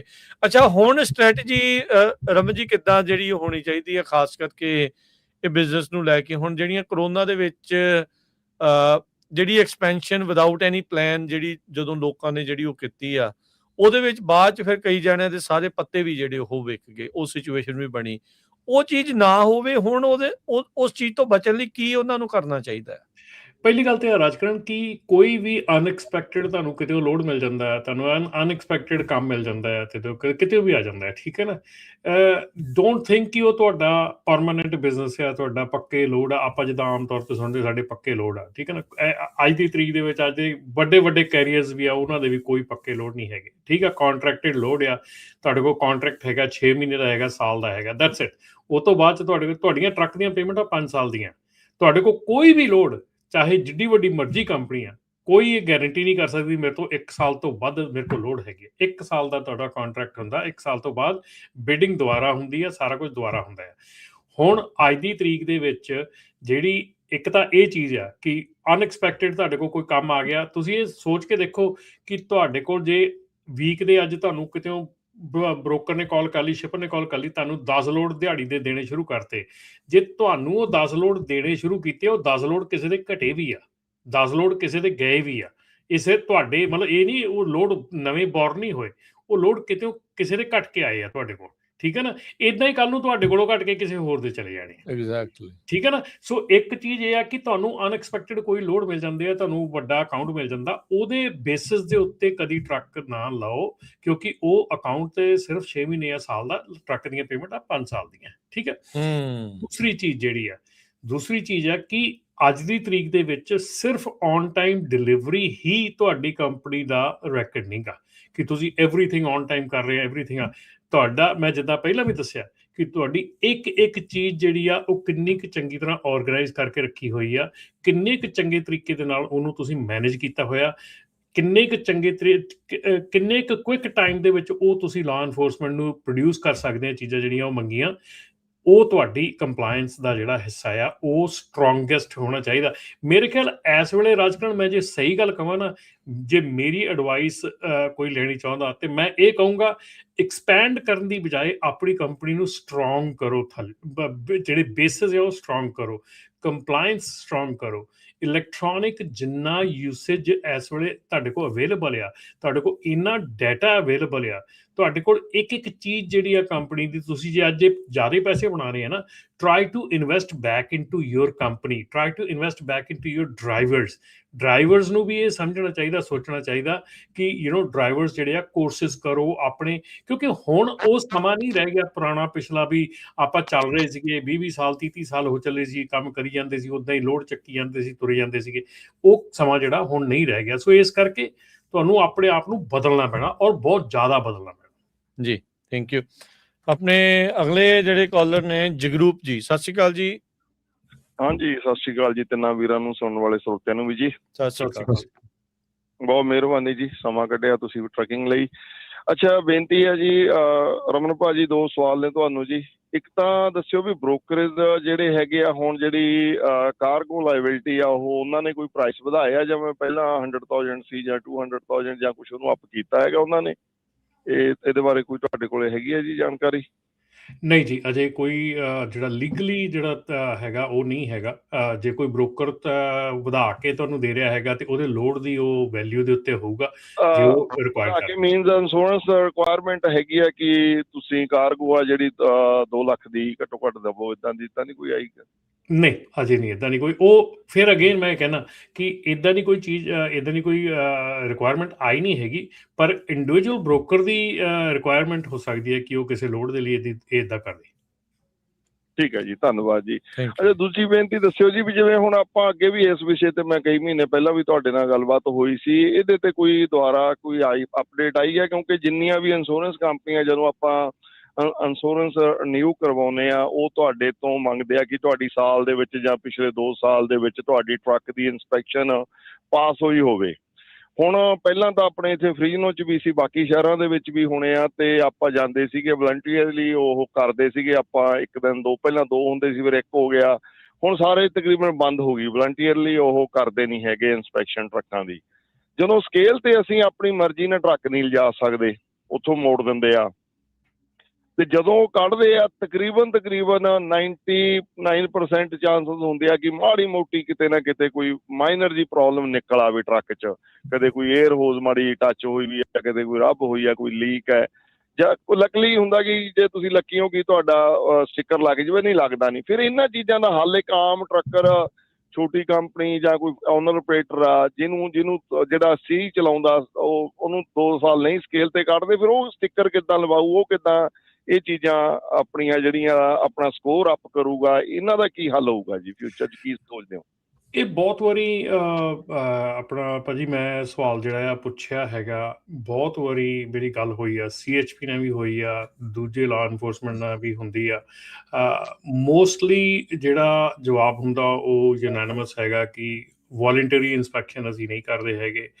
We want to inspect the truck when it is in operation as is. ਸੋ ਹੁਣ ਕਈ ਵਾਰੀ ਜਿਹੜੀ ਮੇਰੀ ਹੁਣ ਗੱਲ ਹੋਈ ਆ ਉਹਦੇ ਵਿੱਚ ਇਹ ਉਹ ਕਹਿੰਦੇ ਆ ਕਿ when people they come for voluntary inspection they bring the clean truck in, it's their intent to clean it up and bring it in and then pass the clean inspection. ਸੋ ਉਹ ਇੰਟੈਂਸ਼ਨਸ ਜਿਹੜੀਆਂ ਹੈਗੀਆਂ ਉਹ ਜਿਹੜੀਆਂ ਅਸੀਂ ਨਹੀਂ ਚਾਹੁੰਦੇ। ਅਸੀਂ ਚਾਹੁੰਦੇ ਹਾਂ ਕਿ ਜਦੋਂ ਲਾਈਵ ਟਰੱਕ ਸੜਕ ਤੇ ਚੱਲ ਰਿਹਾ ਉਦੋਂ ਇੰਸਪੈਕਟ ਕੀਤਾ ਜਾਵੇ। ਇਹ ਕੁਛ ਇੱਕ ਇੰਸਪੈਕਟਰਸ ਦੀ ਮੈਨੂੰ ਜਿਹੜੀ ਇਹ ਫੀਡਬੈਕ ਮਿਲੀ ਆ। CHP ਦੀ ਸੇਮ ਹੀ ਫੀਡਬੈਕ ਹੈਗੀ ਆ ਕਿ ਸਾਡੇ ਕੋਲ ਮੈਨ ਪਾਵਰ ਹੈ ਨਹੀਂ ਗੀ, ਅਸੀਂ ਪਹਿਲਾਂ ਪ੍ਰਾਇੋਰਟੀ ਸਾਡੀ, ਔਰ ਉਹਨਾਂ ਦੀ ਵੀ ਇੱਕ ਲੈਵਲ ਤੇ ਉਹਨਾਂ ਦੀ ਵੀ ਇਹੋ ਹੀ ਜਵਾਬ ਹੁੰਦਾ ਕਿ ਸਾਡੀ ਪ੍ਰਾਇੋਰਟੀ ਉਸ ਟਰੱਕ ਦੇ ਲਈ ਹੈ ਜਿਹੜਾ ਟਰੱਕ ਇਸ ਵੇਲੇ ਲਾਈਵ ਸੜਕ ਦੇ ਉੱਤੇ ਜਾ ਰਿਹਾ ਹੈਗਾ ਲਾਈਵ ਲੋਡ ਲੈ ਕੇ, ਜਾਂ ਉਹਨਾਂ ਡਰਾਈਵਰਸ ਲਈ ਸਾਡੀ ਪ੍ਰਾਇੋਰਟੀ ਹੈਗੀ ਆ, ਨਾ ਕਿ ਜਿਹੜਾ ਬੰਦਾ ਹੁਣ ਜਦੋਂ ਆਪਾਂ ਟਰੱਕ ਦੀ ਇੰਸਪੈਕਸ਼ਨ ਇੱਦਾਂ ਲੈ ਕੇ ਜਾਂਦੇ ਹਾਂ ਵੋਲੰਟਰੀ ਆ ਨਾ, ਉਹ ਤੇ ਆਪਾਂ ਬੇਸਿਕਲੀ ਇਹ ਹੁੰਦਾ ਵੀ ਨਹਾ ਧੋ ਕੇ ਆਪ ਵੀ ਤੇ ਟਰੱਕ ਵੀ ਪੂਰਾ ਲਿਸ਼ਕਾ ਕੇ ਚਮਕਾ ਕੇ ਆਪਾਂ ਲੈ ਕੇ ਜਾਣਾ just to get the clean. Raman ਭਾਜੀ ਗੱਲ ਇਹ ਆ ਨਾ, ਬੇਸਿਕਲੀ ਉਹ ਵੀ ਤਾਂ ਇਹੀ ਚਾਹੁੰਦੇ ਆ ਵੀ ਤੁਹਾਡੇ ਟਰੱਕ ਦੀਆਂ ਬ੍ਰੇਕਾਂ, ਟਾਇਰ, 에ਅਰ ਲੀਕੇਜ ਨਾ ਹੋਵੇ, ਕੋਈ ਆਇਲ ਲੀਕ ਨਾ ਹੋਵੇ। ਆਪਾਂ ਬੇਸਿਕਲੀ ਤਾਂ ਅਗਲਾ ਰਿਪੇਅਰ ਕਰਕੇ 100% ਹੀ ਲੈ ਕੇ ਜਾਂਦਾ, ਇਹੀ ਉਹ ਚਾਹੁੰਦੇ ਆ ਵੀ ਸੜਕ ਤੇ ਆਉਣ ਤੋਂ ਪਹਿਲਾਂ ਟਰੱਕ ਰੈਡੀ ਹੋਵੇ। ਆ ਇਹ ਗੱਲ ਹੈ ਵੀ ਮਾੜੀ ਮੋਟੀ ਲੀਕੇਜ ਜਦੋਂ ਆਪਾਂ ਵਾਸ਼ ਕਰਾ ਲੈਂਦੇ ਆ ਉਨੀ ਕੁ ਜ਼ਰੂਰ ਪ੍ਰੋਬਲਮ ਹਟਦੀ ਆ, ਪਰ ਜੇ ਡਰਮ ਮਾੜੇ ਨੇ ਉਹ ਤਾਂ ਬੰਦਾ ਲੈ ਕੇ ਵੀ ਡਰਮ, ਬ੍ਰੇਕ ਜਾਂ ਬਾਕੀ ਚੀਜ਼ਾਂ, 에ਅਰ ਲੀਕ ਤਾਂ ਉਹ ਵੀ ਉਹਦਾ ਠੀਕ ਕਰਵਾ ਕੇ ਹੀ ਜਾਂਦਾ ਨਾ। ਚਲੋ ਖੈਰ, ਉਹ ਆਪਾਂ ਉਹ ਤੋਂ ਮੈਂ ਤਾਂ ਸਿਰਫ ਇਹ ਕਹਿ ਰਿਹਾ, ਜੇ ਤੁਹਾਡੀ ਅੱਗੇ ਤੋਂ ਇਦਾਂ ਦੀ ਵਿਚਾਰ ਹੋਵੇ ਤੁਸੀਂ ਇਹ ਪੱਖ ਰੱਖ ਸਕਦੇ ਹੋ, ਕਿਉਂਕਿ ਮੈਂ ਤੁਹਾਨੂੰ ਸਵਾਲ ਨਹੀਂ ਕਰ ਰਿਹਾ, ਮੈਂ ਚਲੋ ਸੁਝਾਅ ਰੂਪ 'ਚ ਆ ਵੀ ਇਹ ਚੀਜ਼ਾਂ ਤਾਂ ਆਪਾਂ ਰਿਪੇਅਰ ਕਰਾ ਕੇ ਹੀ ਉੱਥੇ ਤੱਕ ਪਹੁੰਚਦੇ ਹਾਂ।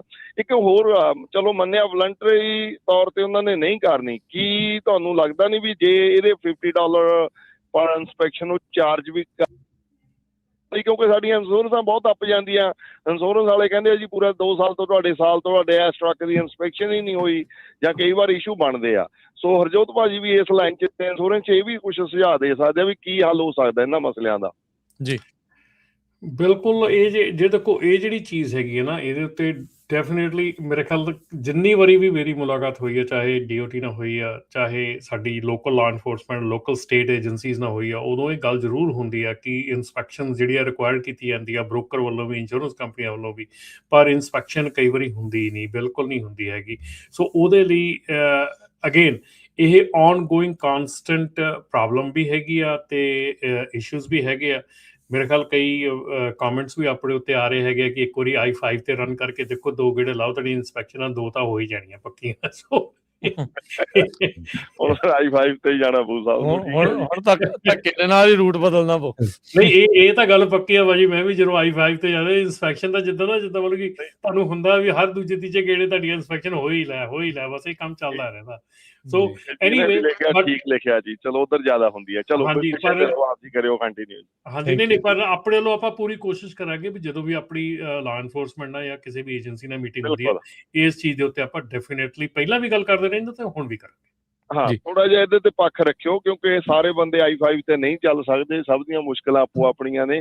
ਤੇ ਇੱਕ ਬੇਨਤੀ ਚਲੋ ਫਾਈਨਲ ਮੈਂ ਆਖੀਰ ਚ ਕਰਾਂ ਜੀ, ਵੀ ਜਿੰਨੇ ਵੀ ਸਾਡੇ ਵੀਰ ਡਰਾਈਵਰ ਨੇ ਇਸ ਟਾਈਮ, ਦੇਖੋ ਅੱਗੇ ਅਸੀਂ ਬਹੁਤ ਤੋਹਮਤਾਂ ਲਾਤੀਆਂ ਵੀ ਸਾਡੇ ਨਵੇਂ ਬੱਚਿਆਂ ਨੇ ਆਹ ਕਰਤਾ ਉਹ ਕਰਤਾ। ਹੁਣ ਇਸ ਟਾਈਮ ਜਿੰਨੇ ਡਰਾਈਵਰ ਨੇ ਉਹ ਗ੍ਰੀਨ ਕਾਰਡ ਨੇ, ਜਾਂ ਜਿਨ੍ਹਾਂ ਨੂੰ 5-7-10 ਸਾਲ ਹੋ ਗਏ ਨੇ ਆਇਆਂ ਨੂੰ ਟਰੱਕਿੰਗ 'ਚ ਵੀ ਤੇ ਅਮਰੀਕਾ 'ਚ ਵੀ, ਉਹ ਲੋਕ ਨੇ। ਸੋ ਬੇਨਤੀ ਆ, ਲੋੜਾਂ ਦੇ ਰੇਟ ਅਪ ਡਾਊਨ ਹੁੰਦੇ ਰਹਿਣੇ ਆ, ਕਦੇ ਵੱਧ ਗਏ ਕਦੇ ਘਟ ਗਏ, ਪੇ ਵੀ ਕਦੇ ਵੱਧ ਗਈ ਘਟ ਗਈ। ਟਿਕ ਕੇ ਬੇਨਤੀ ਆ, ਉਹ ਇੱਕ ਜਗ੍ਹਾ ਕੰਮ ਕਰਿਓ, ਹਨਾ।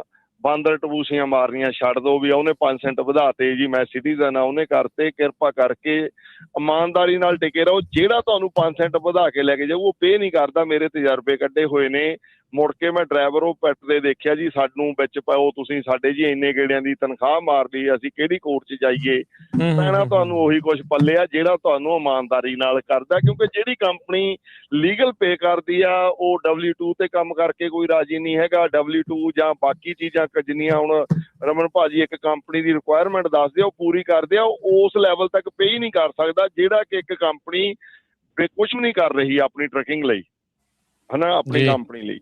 ਸੋ ਉਹਨਾਂ ਦੇ ਖਰਚਿਆਂ ਨਾਲ ਤੁਸੀਂ, ਜੇ ਉਹਨਾਂ ਨੇ ਖਰਚੇ 5-7-10 ਸੈਂਟ ਵਧਾ ਕੇ ਵੀ ਤੁਹਾਨੂੰ 6 ਮਹੀਨੇ ਲਵਾ ਲਏ, ਉਹਨੇ 2-4 ਗੇੜਿਆਂ ਦੀ ਤੁਹਾਡੀ ਤਨਖਾਹ ਮਾਰ ਲਈ, ਤੇ ਤੁਹਾਡਾ ਜਿਹੜਾ ਉਹ 10 ਸੈਂਟ ਥੱਲੇ ਨਹੀਂ 20 ਸੈਂਟ ਥੱਲੇ ਆ ਜਾਣਾ ਤੁਸੀਂ। ਸੋ ਇੰਨਾ ਕਿ ਜ਼ਰੂਰ ਮੇਰੀ ਬੇਨਤੀ ਆ ਵੀ ਇਹ ਬਚਾਈਏ। ਧੰਨਵਾਦ ਵੀਰੋ।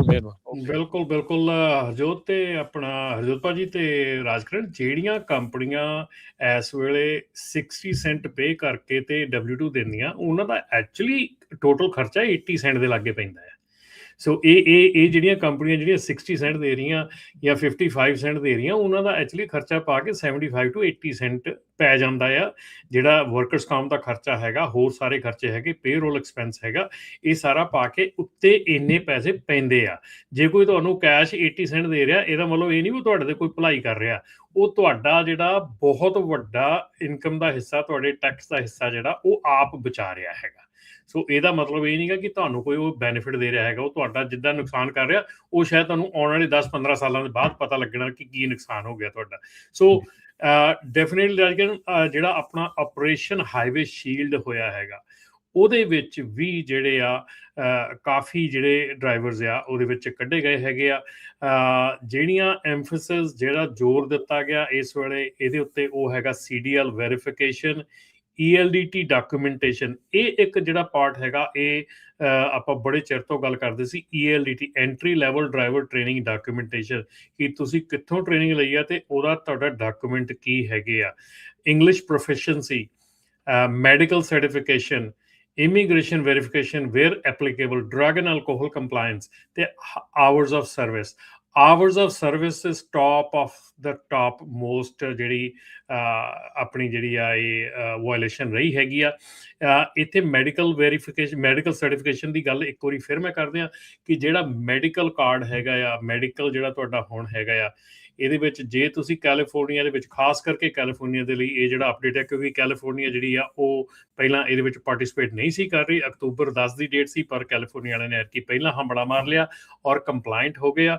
ਸੋ ਕੈਲੀਫੋਰਨੀਆ ਦੇ ਵਿੱਚ ਜੇ ਤੁਸੀਂ ਰਹਿ ਰਹੇ ਆ, ਤੁਹਾਡਾ ਮੈਡੀਕਲ ਸਰਟੀਫਿਕੇਟ, ਜਿਹੜਾ ਮੈਡੀਕਲ ਕੋ ਜਦੋਂ ਹੁੰਦਾ, ਤੁਹਾਡਾ ਮੈਡੀਕਲ ਐਗਜ਼ਾਮੀਨਰ ਜਿਹੜਾ ਆ ਉਹ ਰਿਸਪਾਂਸਿਬਲ ਹੈਗਾ, ਰਿਕੁਆਇਰਡ ਬਾਈ ਲਾਅ ਹੈਗਾ ਕਿ ਉਹਨਾਂ ਨੂੰ ਜਿਹੜਾ ਤੁਹਾਡਾ ਮੈਡੀਕਲ ਆ ਉਹ ਡਾਇਰੈਕਟਲੀ ਨੈਸ਼ਨਲ ਰਜਿਸਟਰੀ ਨੂੰ ਸਬਮਿਟ ਕਰਨਾ, ਜਿਹਦੇ ਥਰੂ FMCSA ਨੂੰ ਜਾਣਾ ਆ।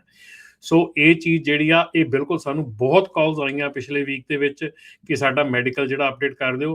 ਤੁਹਾਡਾ ਮੈਡੀਕਲ ਜਿਹੜਾ ਹੁਣ, ਜਿਹੜਾ ਪਿਛਲੇ ਵੀਕ ਤੋਂ ਹੋ ਰਹੇ ਹੈਗੇ ਜਿੰਨੇ ਮੈਡੀਕਲ, ਉਹ ਆਟੋਮੈਟਿਕਲੀ ਤੁਹਾਡੇ ਪ੍ਰੋਵਾਈਡਰ ਨੂੰ ਸਿੱਧੇ ਨੈਸ਼ਨਲ ਰਜਿਸਟਰੀ ਨੂੰ ਸਬਮਿਟ ਕਰਨੇ ਪੈਣੇ ਆ। ਉਹ ਹੁਣ DMV ਦੇ ਵਿੱਚ ਐਕਸੈਪਟ ਨਹੀਂ ਹੁੰਦੇ। ਉਹ DMV ਨਹੀਂ ਲੈਂਦੀ ਹੈਗੀ।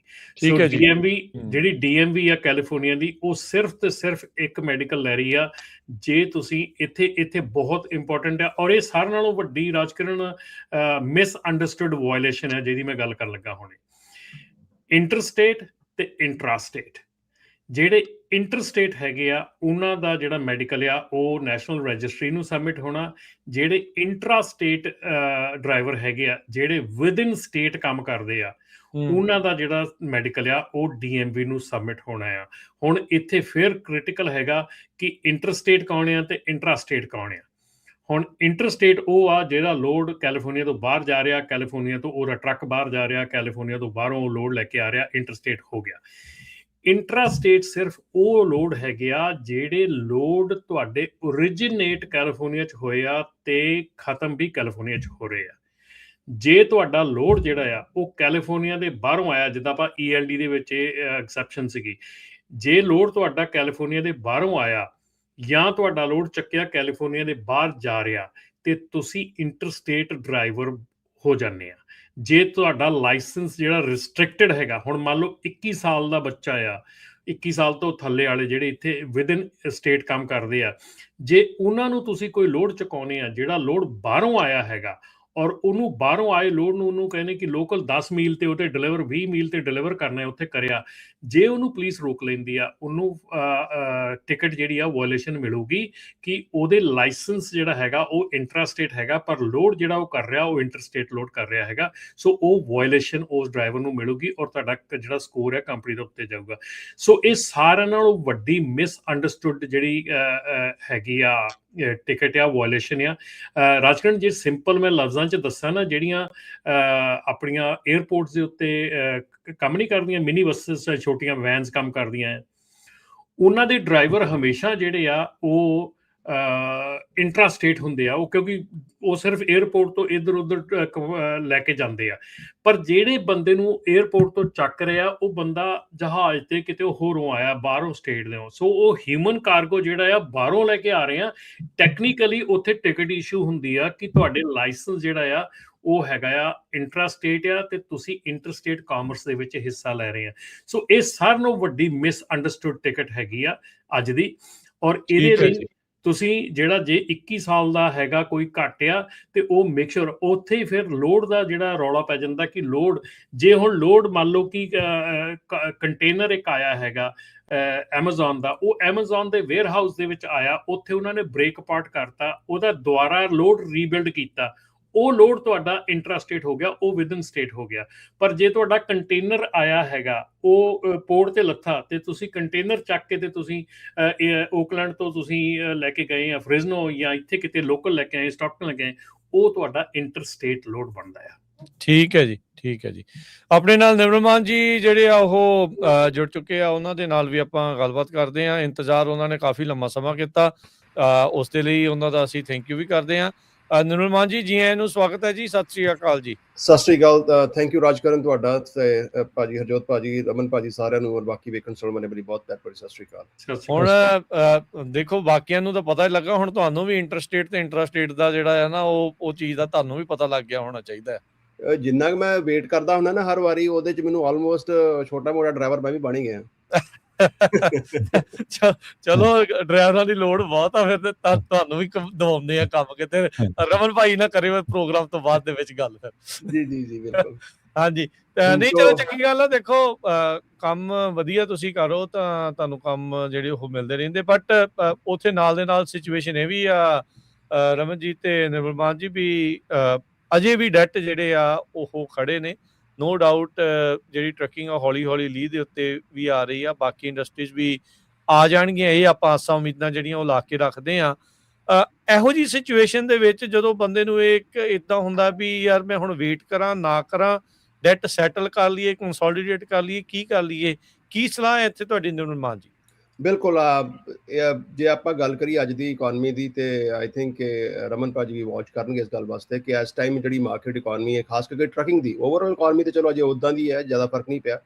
ਜੇ ਟੈਕ ਇੰਡਸਟਰੀ ਦੇਖੀਏ ਤਾਂ ਕਾਫੀ ਹੈਵੀ ਹਿੱਟ ਹੈਗੀ, ਔਰ ਬਾਕੀ ਇੰਡਸਟਰੀ ਦੇ ਵਿੱਚ ਵੀ ਅਜੇ ਇਸ਼ੂਜ਼ ਨੇ। ਜੇ ਥੋੜਾ ਬਹੁਤਾ ਜੇ ਇੰਪਰੂਵਮੈਂਟ ਹੈ ਤਾਂ ਹੈਲਥ ਕੇਅਰ ਜਾਂ ਹਸਪਿਟੈਲਿਟੀ ਦੇ ਵਿੱਚ ਹੈਗੀ ਹੈ, ਪਲੱਸ ਆਈ ਗੈਸ ਰਮਨ ਭਾਜੀ ਟਰੱਕਿੰਗ ਦੇ ਵਿੱਚ ਵੀ ਕਾਫੀ ਇੰਪਰੂਵਮੈਂਟ ਹੈ ਅੱਗੇ ਨਾ। ਬਿਲਕੁਲ ਜੀ, ਬਿਲਕੁਲ। ਹੋਇਆ ਕੱਲ ਕੁਛ ਕਿਤੇ ਕੁਛ ਫਰੈਂਡਸ ਨੂੰ ਮਿਲਣ ਦੀ ਮੌਕਾ ਮਿਲਿਆ ਕਿਤੇ ਮੋਸਟਲੀ ਟਰੱਕਿੰਗ ਦੇ ਵਿੱਚੋਂ ਹਨ।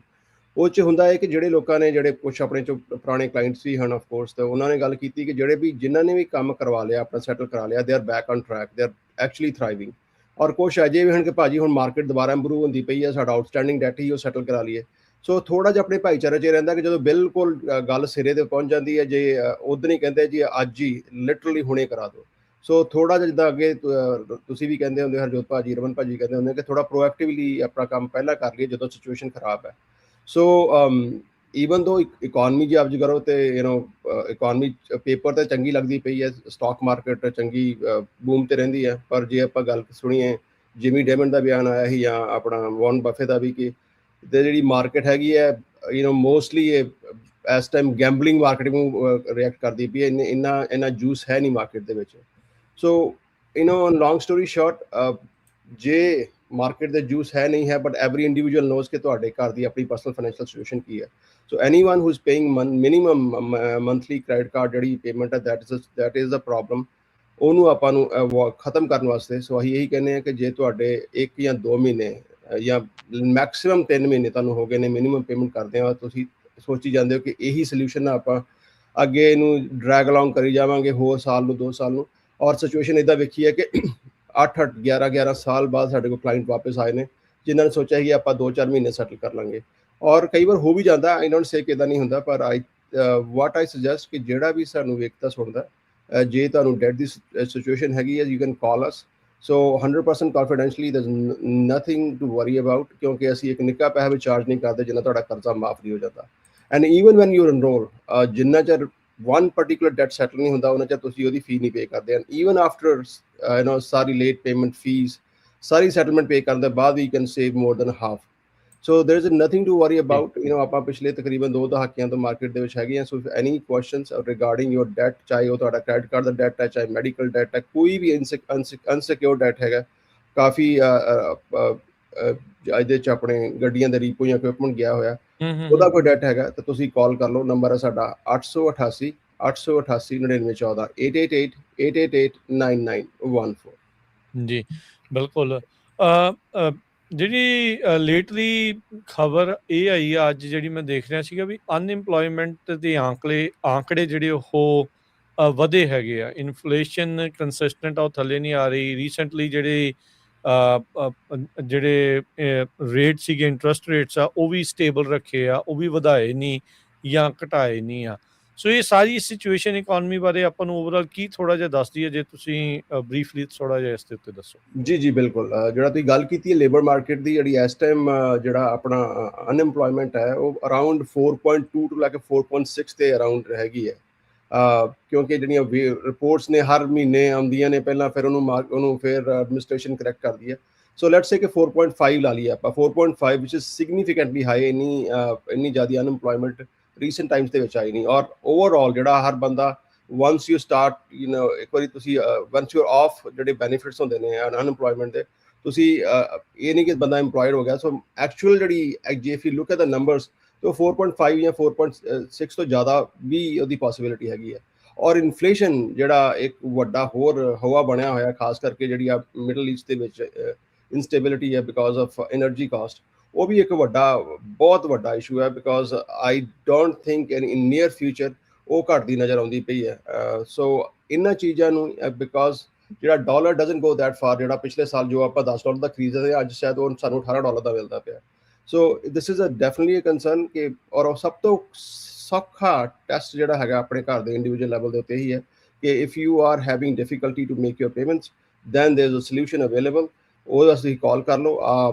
ਕੋਸ਼ਿਸ਼ ਇਹੀ ਕਰੋ ਕਿ ਕਿਉਂਕਿ ਜਿੱਦਾਂ ਅੱਗੇ ਵੀ ਕਹਿੰਦੇ ਹੁੰਦੇ ਹਾਂ, ਤੁਸੀਂ ਵੀ ਕਈ ਵਾਰ ਕਹਿੰਦੇ ਹੁੰਦੇ ਹੋ ਕਿ ਆਫ ਕੋਰਸ ਕਿ ਛੋਟੇ ਸ਼ਾਰਟ ਟਰਮ ਪ੍ਰੋਬਲਮ ਵਾਸਤੇ ਜਿਹੜੀ 2-4 ਮਹੀਨੇ 5-6 ਜਾਂ ਸਾਲ ਦੀ ਵੀ ਹੋਏ, ਉਹਦੇ ਵਾਸਤੇ ਬੈਂਕਰਪਸੀ ਨਾ ਹੀ ਫਾਈਲ ਕਰੋ, ਕਿ ਬੈਂਕਰਪਸੀ ਜਿਹੜੀ 7 ਤੋਂ 10 ਸਾਲ ਤੁਹਾਡਾ ਆਉਣ ਵਾਲਾ ਟਾਈਮ ਖਰਾਬ ਕਰ ਦਿੰਦੀ ਹੈ।